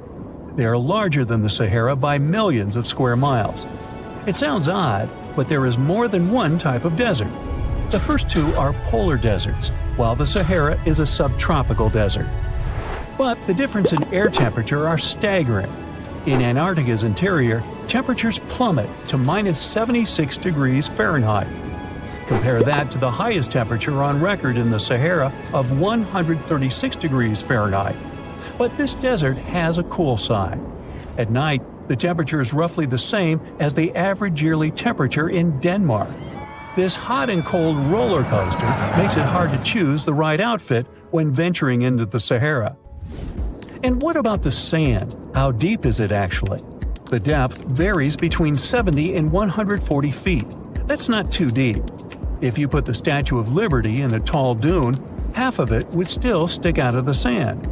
Its vast amounts in the Sahara were created by aeolian processes. That's Greek for wind. Over time, it blows and shapes the surface of the earth. In dry areas with sparse vegetation, winds erode the ground much faster. That's what happened in North Africa. Under all that sand is the bedrock and cracked clay. If you started digging, you would find the same everywhere on the planet, with one important difference. There is some type of soil covering the bedrock. This is not the case in the Sahara. Because of the arid climate and a lack of vegetation, sand covers the ground below. Over the course of thousands of years, a lot of interesting finds ended up in the desert sand. For example, there are petrified tree trunks. These are essentially preserved prehistoric trees. They date back to the time when the region was lush green. In some places, the trees of this fossilized forest are at least 65 feet tall. The wood is so well preserved that you can still see the texture and knots. There are even fossilized pine cones. In 1992, scientists found glass fragments in eastern Sahara. These canary yellow glass shards were scattered across hundreds of miles. They didn't belong to an ancient civilization, although ancient Egyptians used them to make jewelry. In fact, the breastplate of King Tut had a beautiful scarab beetle centerpiece made from this desert glass. For a long time, scientists were puzzled about the true origins of these fragments. They finally concluded that the glass was around 29 million years old. It is an impact tape. If that sounds like it has something to do with the word impact, you are correct. These rocks are formed when a meteorite hits the surface of the Earth. This generates a lot of heat. Scientists estimate that the temperature needed to melt this mineral was close to 3,000 degrees Fahrenheit. Apart from the regular fine-grained sand, we also have melted sand in the Sahara. But the desert conceals other unlikely artifacts. Shark teeth are a common find in Morocco, which sits in the western part of the Sahara. What are the fossilized teeth of these marine predators doing in the middle of the desert? This part of the world looked entirely different millions of years ago.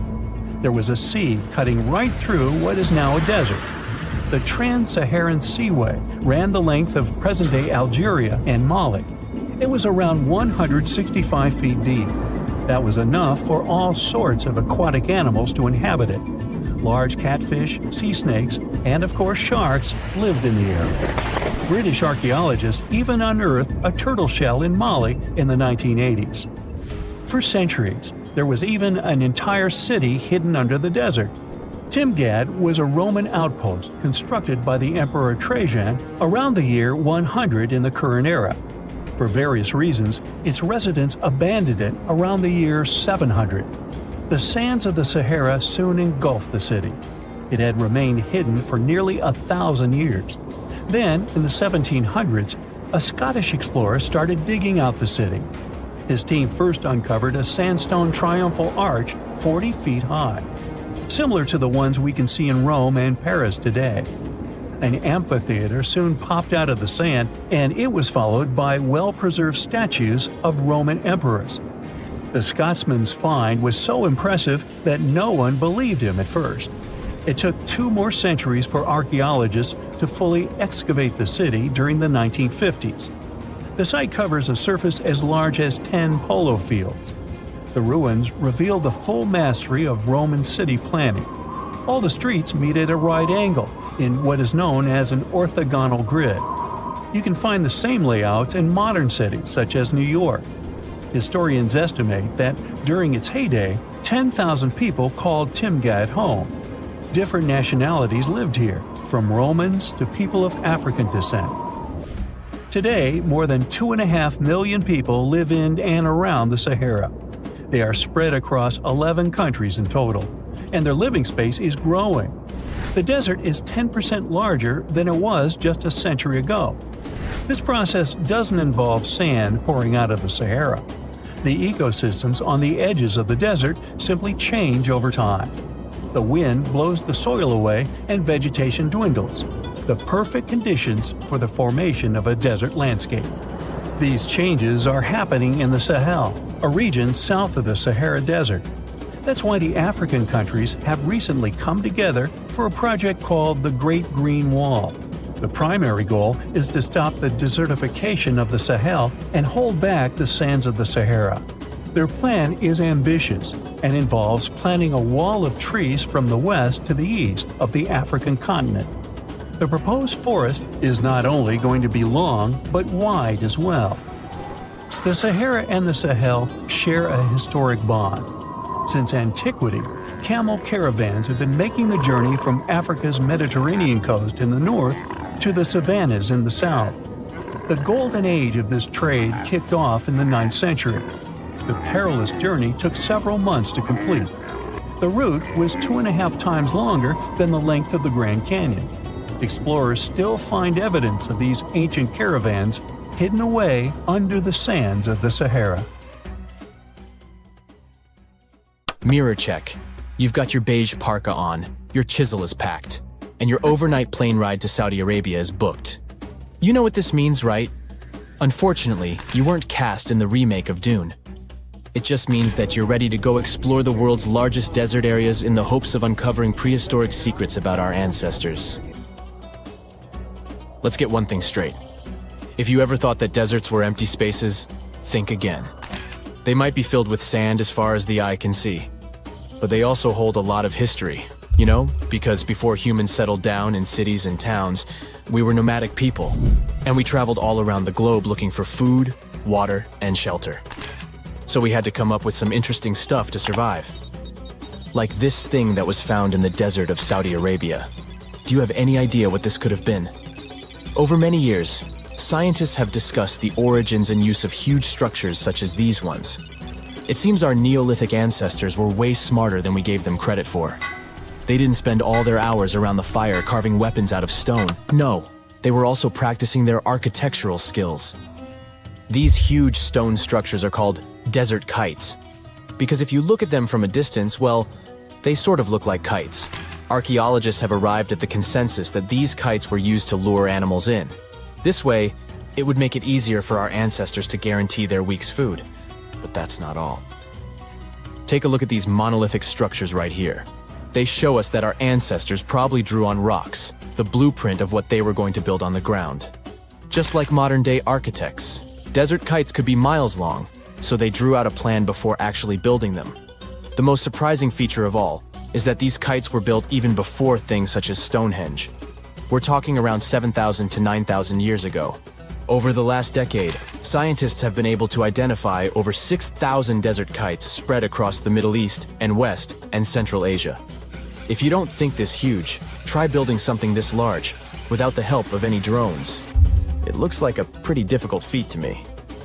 And apparently, Saudi Arabia's desert is filled with more amazing things. Scientists have found mysterious stone structures that are older than the pyramids of Giza in Egypt. So of course, you can't wait to go check that out. Can we all agree that carrying around heavy rocks to build a pyramid without the help of modern technology sounds absurd? I mean, how on earth did they do it? Now imagine turning back the clock about 2,000 years into the past and finding humans that built similar gigantic structures in isolated areas. Take a look at these so-called mustadels. They are rectangular structures built from piled-up stones, found over 77,000 square miles. Some archaeologists believe that these monuments were used for ritualistic purposes, maybe processions of some kind, where people would walk from one end of the plateau to the other. I'd be down for that. Now let's move on to another deserted area. We're entering the world-famous Sahara Desert landscape. Isn't it beautiful? Here, you're about to unravel an ancient mystery, something that took years for researchers to solve. Fun fact, the Sahara Desert is the world's largest hot desert. It spans over 3 million square miles, which would be like putting 1,000 times the country of Hawaii next to each other. We say it's the largest hot desert because the world's largest desert area is Antarctica. But we all know temperatures over there are freezing, not the typical image of when we think of a desert. Deep into the desert, near the Algerian town of Fougeret et Zoua, something strange was found. For decades, these tiny dots appeared on images of Google Earth, but nobody could explain what they were. Some scientists were sure that these circles are the result of oil activity in the region. Others guessed that these were ancient fogaras or ancient water wells. There are dozens of them, stretching for miles and miles in a straight line. The strange thing is that they are always far away from any town, road, or human activity in general. So what was or is their purpose? If you had to take a guess, what would you say? Remember we talked about how our ancestors had to be creative in order to survive in the desert? Let's try to walk in their shoes for a minute. Imagine you're a nomadic hunter-gatherer living in a desert area. You spend your days basking in the hot sun, trying to count all the grains of sand around you.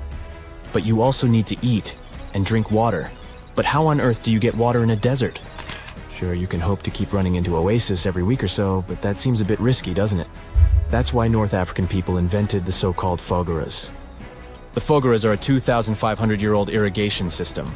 Locals would dig deep wells in elevated areas, wells deep enough to tap into underground water. Then, they would dig parallel shafts at regular distances. This way, the water would flow from the main well down into all the shafts and irrigate entire areas. Travelers could stop by the shafts and quench their thirst. They could also raise livestock and tend to crops. Pretty clever, huh? As much as these holes did look like fogaras, a little bit of research would show you that they're not. You see, these shafts were built in a line, and not in a circular shape like the ones we're looking at now. So maybe it has something to do with the second option? Maybe these desert holes were related to oil activity in the region? Let's have a look at the holes up close and personal. From Google Earth, they don't seem that big, but in real life, they are huge craters. The tip to uncovering what they are is hidden beneath the sand. If you were one of the researchers originally uncovering the truth behind this mystery, you would have found something unique hidden in the sand. Old dynamites and vintage sardine cans. Putting the pieces of the puzzle together, scientists found that these sardine cans were a model from the 1950s and 1960s. It seems that entire teams from that decade would camp out while they surveyed the area for oil. And what about the dynamites? These were used for seismic surveying. This is an old technique, used to identify if there is oil and gas beneath the Earth's surface. Still in North Africa, you find out about another desert mystery worth exploring. Near the city of Tiaret, southwest of Algeria's capital, one runs into 13 peculiar monuments.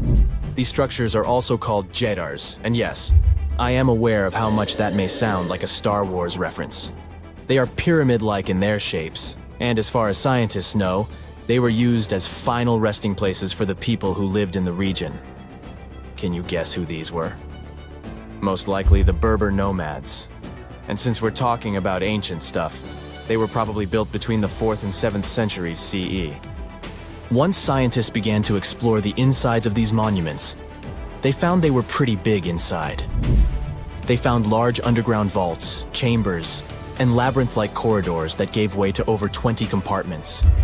It could take you up to 2 hours to walk around in them, and apparently our ancestors also used its walls to depict images of animals and hunting scenes. There's no definite proof of what these jadars were used for, though. This is so neat, huh? I'm sure that our world's desert is filled with many more mysterious things for us to unravel.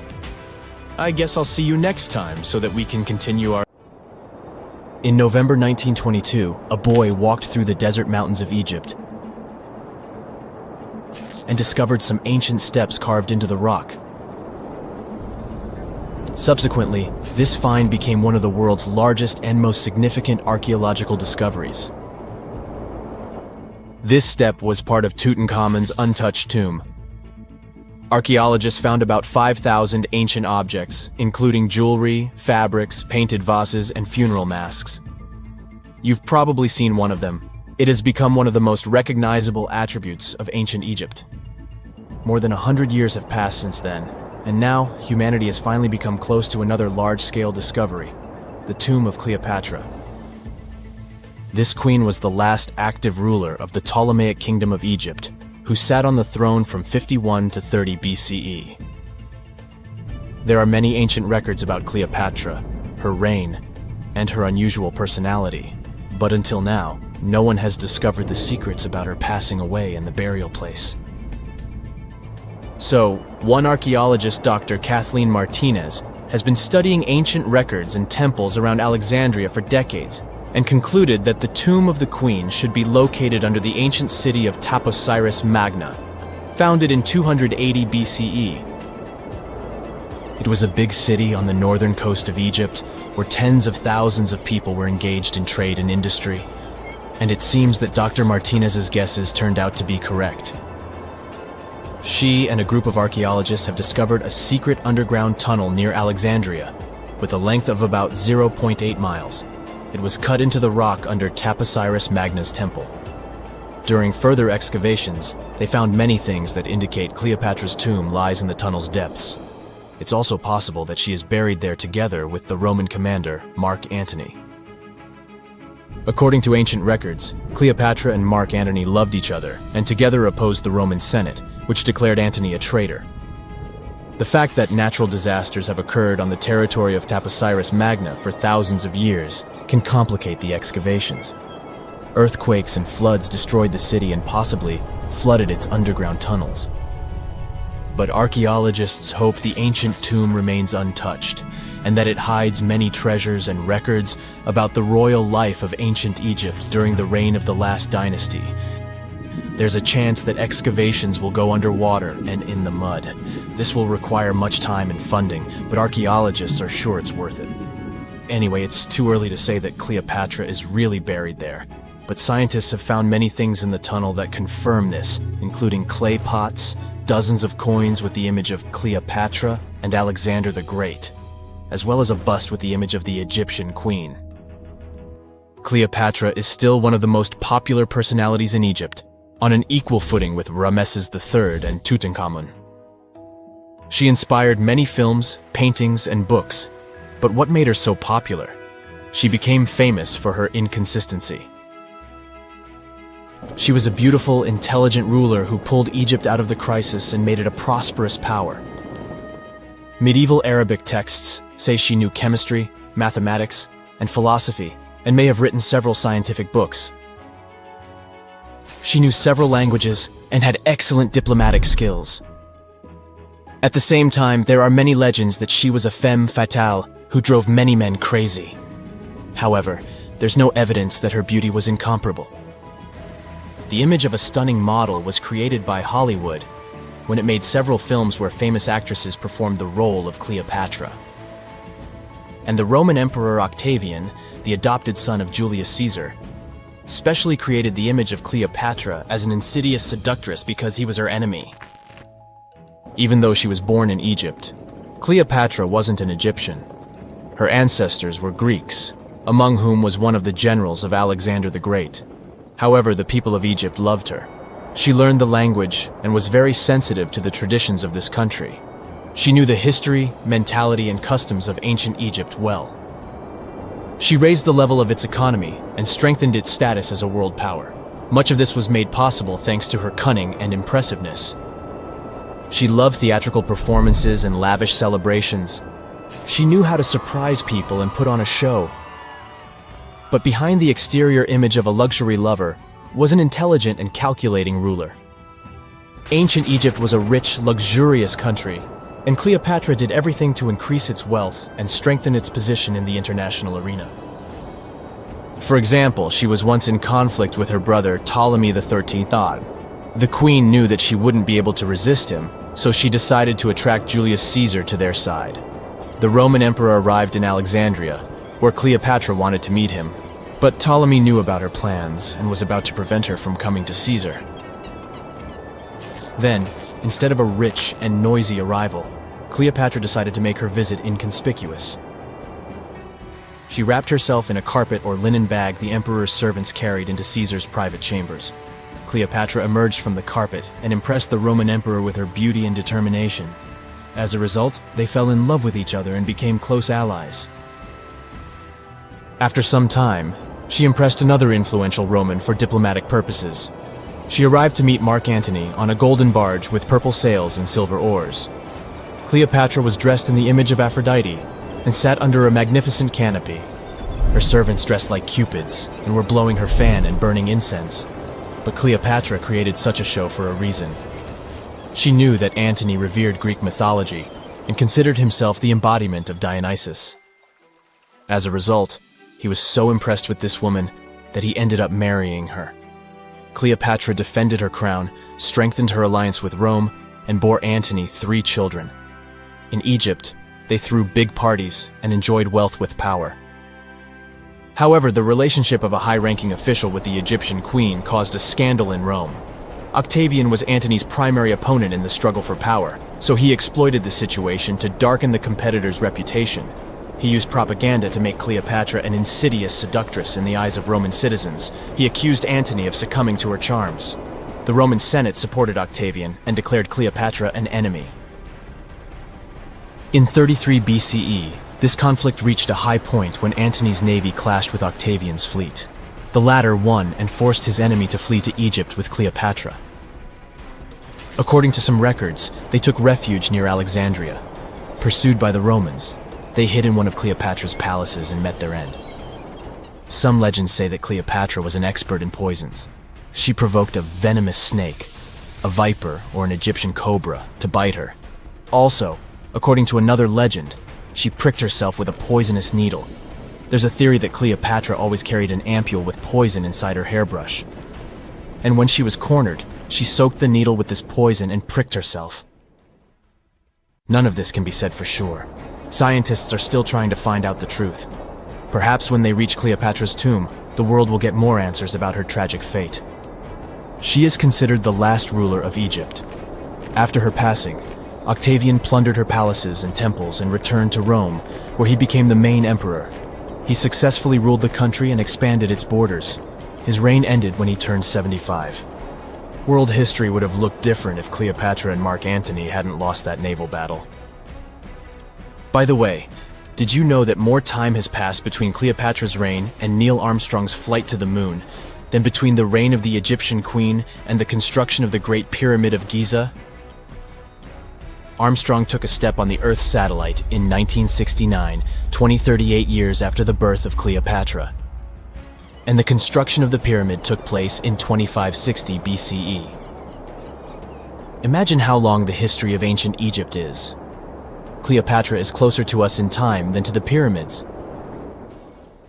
No man shall ever find my tomb.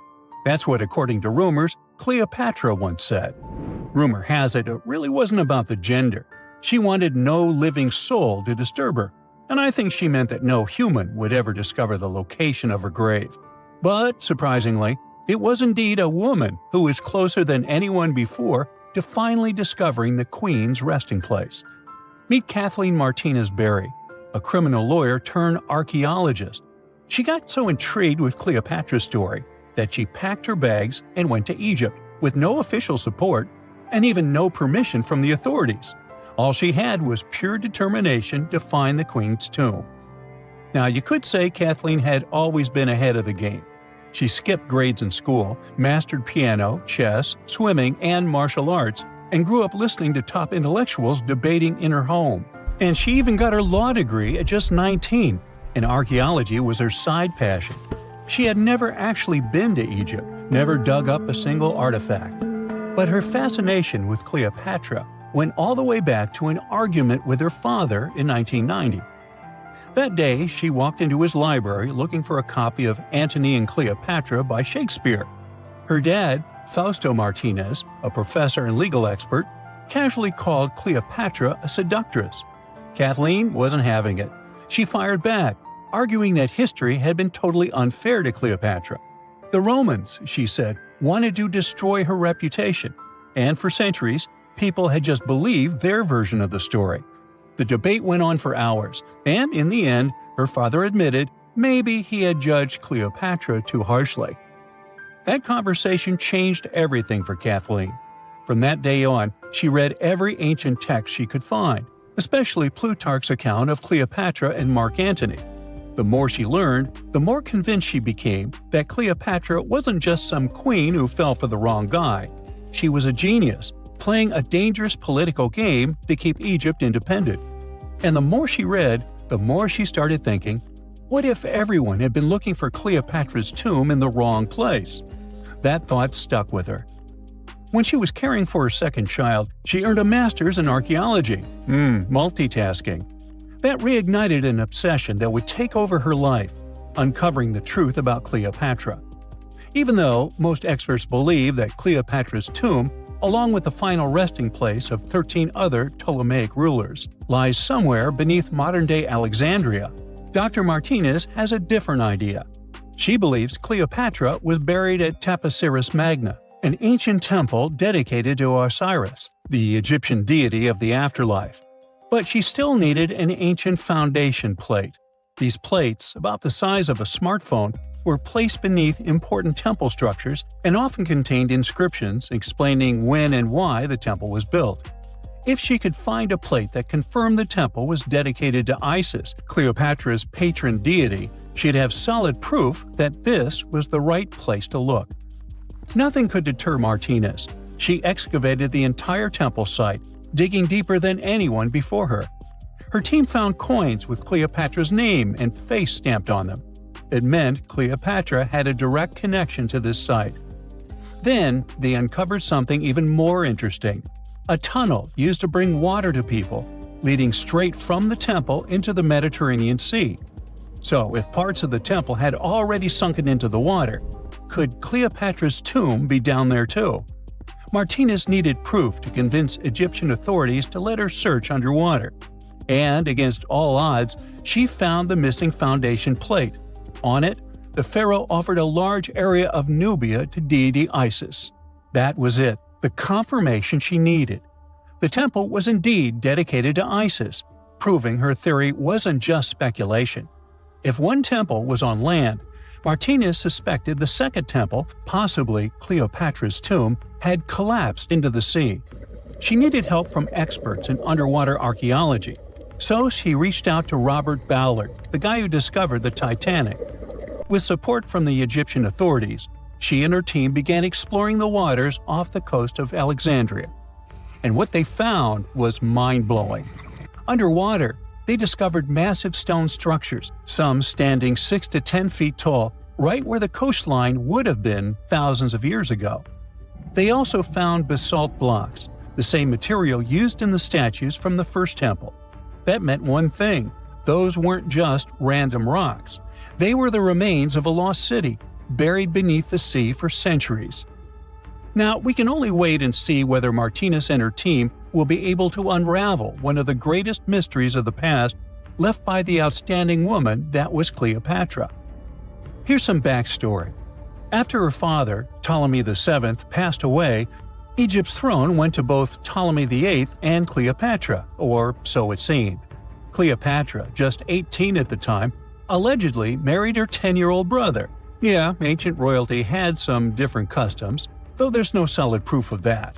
But sibling love didn't last long. Young Ptolemy decided he wanted all the power for himself and tried to push Cleopatra out. Forced to flee the country, she didn't just sit around feeling sorry for herself. She raised an army, ready to march back and take what was hers. That's how, at 21, she was already in the Sinai Desert, leading an army and planning her return to the throne. Now, by that time, Cleopatra had already been locked in a powerful political, and not only political, alliance with Julius Caesar. In June 47 BC, she gave birth to a son, Ptolemy Caesar, better known as Caesarion, who, many believe, was Caesar's child. But that didn't stop her from playing by Egyptian royal rules. And her husband number 2, her other brother, Ptolemy XIV. Yep, despite her ongoing affair with Caesar, Cleopatra married yet another sibling, because, in her world, keeping the throne in the family was the name of the game. Now, marriage aside, Cleopatra's bond with Caesar stayed strong. She even traveled to Rome with Ptolemy XIV for a state visit. But instead of playing the role of a dutiful queen, she stayed in Caesar's private villa by the Tiber River.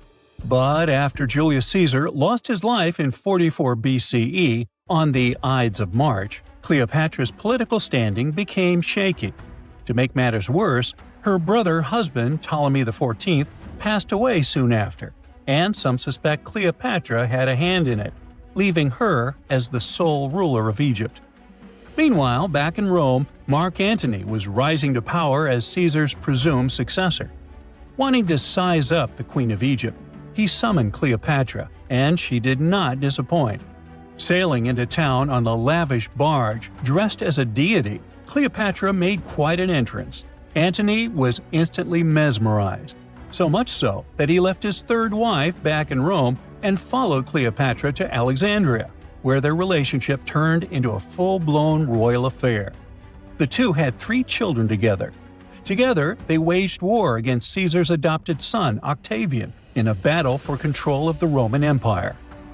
The last time the queen was seen, she was in her mausoleum, dressed in full royal splendor, diadem on her head, lying on what Plutarch called a golden couch. When Antony and Cleopatra lost at Actium, Octavian's forces marched into Alexandria. Cleopatra apparently knew the end was near, so she locked herself inside her mausoleum, surrounded by gold, silver, pearls, and priceless art. Those were the treasures she threatened to burn rather than let the Romans take them. Antony, meanwhile, wasn't going to let the Romans capture him alive. He wounded himself with his own sword, but before he passed away, he was carried to Cleopatra's side. She held him as he took his last breath in her arms. A little over a week later, Cleopatra made her own choice. Rather than face humiliation as Octavia's prisoner, she ended her life. Legend says it was the bite of a deadly asp, though history isn't quite clear on that. At the time, Cleopatra was only 39. Sounds like a rather full life to me. They found the tomb of a royal doctor who lived over 4,000 years ago, a man who held pharaohs' lives in his hands. This man knew secrets that only deities and kings were allowed to hear. And yet, when they opened his tomb in 2024, there was no body, just vivid paintings, untouched by time, and cryptic symbols carved into stone. Who was he, and why was he buried with spells linked to a scorpion deity? The tomb was buried deep beneath the sands of Saqqara. The doctor's name was Thutmose II. He lived around 4,100 years ago, during one of Egypt's most mysterious turning points, right at the edge of glory and collapse. These were the final days of Egypt's Old Kingdom. The sun still glinted off freshly built pyramids, but the shadows were already creeping in. The pharaoh, Pepi II, had ruled longer than anyone before him, 90 years. But by the end of his reign, the country was cracking.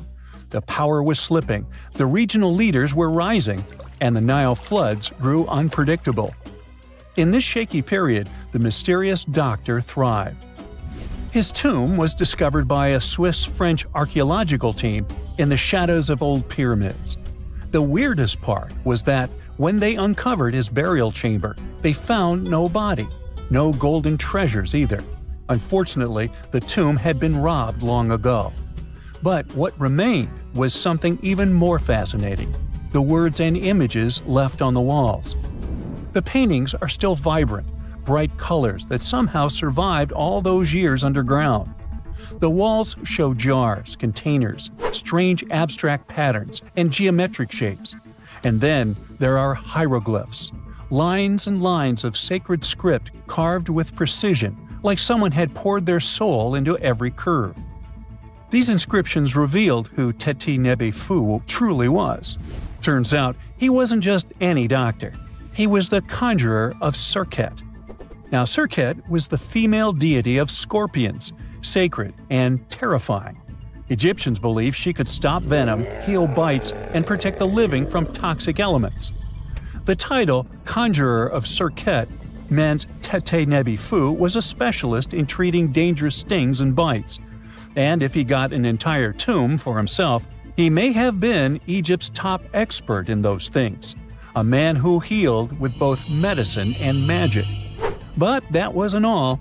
He also held the title Director of Medicinal Plants, a title seen only once before in all of ancient Egypt. That means he knew the healing power of herbs, roots, and oils like no one else. Now you might wonder, what plants in a huge land of sand? But in reality, ancient Egyptians used herbal medicine that would hold up in some labs today. They created pills, ointments, and inhalers. Most often they chose some active ingredient, a flavor to make it easier to take, and something to deliver it into the body. Sound familiar? And yeah, they didn't have many traditional plants, so some of these ingredients were bizarre by our standards, like using crocodile dung and acacia mixed with honey. They even had formulas for anti-wrinkle creams.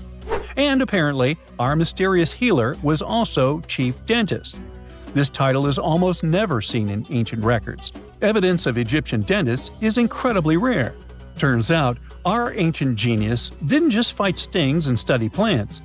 He was also trusted with teeth and jaws, which were actually a huge problem in ancient Egypt. These people may have built wonders, but their teeth paid the price. Ancient Egyptians constantly caught grains of sand in their mouths. They often ate grit-filled bread and raw vegetables, which wore down enamel and caused a horrible condition called attrition. This led to tons of problems, including tooth loss. They had to improvise back in the day. For example, crafting the world's oldest known toothpaste from crushed rock, mint, and pepper, which ironically only made things worse for the gums. Or a toothpaste from things like eggshells, pumice, and natron, a salty mineral used for cleaning. They were also inventing mouthwashes from celery, bran, and herbs to ease the problem. Some mummies were even found with crude metal braces and gold wires attaching missing teeth. Though we're not sure if these were for the living, or was it just a nice little addition added as an afterlife gift. So, Tete Nebi Fu specialized in all these fields. 3 rare titles for one man. Now back in the day, he must have been admired as incredibly knowledgeable. In a world without modern science, he would have been like a sorcerer who knows how some leaf or bark could save a life. That's why archaeologists believe Tete Nebi Fu wasn't just any doctor. He was, most likely, the royal physician, the one who treated the pharaoh himself. We don't know for sure which king he served. Maybe it was Pepi II, and who knows, maybe that's why the guy lived so long. But if that was the case, Tete Nebi Fu may have lived through the final moments of the Old Kingdom, watching the Golden Age crumble from inside the palace walls. And then he was buried, the body was looted, or perhaps just lost to time. But the team says they're still studying the tomb, still uncovering the traces of this incredible man. Overall, ancient Egyptians were practicing medicine on a crazy advanced level. Some practices feel familiar even today. They had hospitals, specialists, surgeries, and many more things, even medical schools. Both men and women were allowed to be doctors. They healed with various methods and practiced surgery with actual tools, scalpels, forceps, even sutures. Some doctors treated only the eyes, others the teeth, the stomach, or even what they called the hidden diseases. They knew how to clean and dress wounds, could set broken bones using splints made of wood or reeds wrapped in linen, and even prevented infections. There were even proctologists. They also built the first prosthetics, like a wooden toe with leather straps that help people walk normally again. The oldest known prosthetic is 3,000 years old. Now, the most shocking part is how they actually even tried to remove tumors. A recent study looked at a 4,000 years old skull. It belonged to a man in his 30s. There were signs of past tumors, and around 3 of them, there were marks, surgical cuts made with a metal tool. That suggests someone attempted to remove or study them, maybe treatment, maybe an autopsy. There was another skull of a woman over 50 years old. It also showed similar signs, but with healed fractures from an earlier injury, which is amazing because her treatment might have actually been successful. Being a healer in this society meant something powerful. It meant being a priest, a scientist, and a magician all at once. To ancient Egyptians, medicine was a necessary art, and they treated it with as much reverence as they did their deities. That's because they believed that sickness could be both physical and spiritual. So a doctor could recite a spell while applying a salve, and a lot of their treatments worked. The reputation of doctors in ancient Egypt was so strong that leaders from other parts of the ancient world, like Persia, actually sought them out. Even Homer, the Greek poet, once said the Egyptians were the most skilled healers of all. Of course, their understanding of the human body wasn't perfect. For example, they thought the heart controlled thought and emotion. They also didn't know what the brain really did. But their approach, observe symptoms, diagnose, and treat, well, that's modern medicine. Sure, they prayed over the wound, but they also healed it, didn't they? Their most famous physician was Imhotep. That guy was a true polymath, an architect, priest, and a healer who became so revered he was later worshipped as a deity of medicine. Yep, a human who was so cool they turned him into a deity. He lived 2,000 years before Hippocrates, the so-called father of medicine. And yet, some people joke we should drop the Hippocratic Oath altogether and swear an Imhotepic oath instead. These people weren't just laying the foundations of pyramids, they were laying the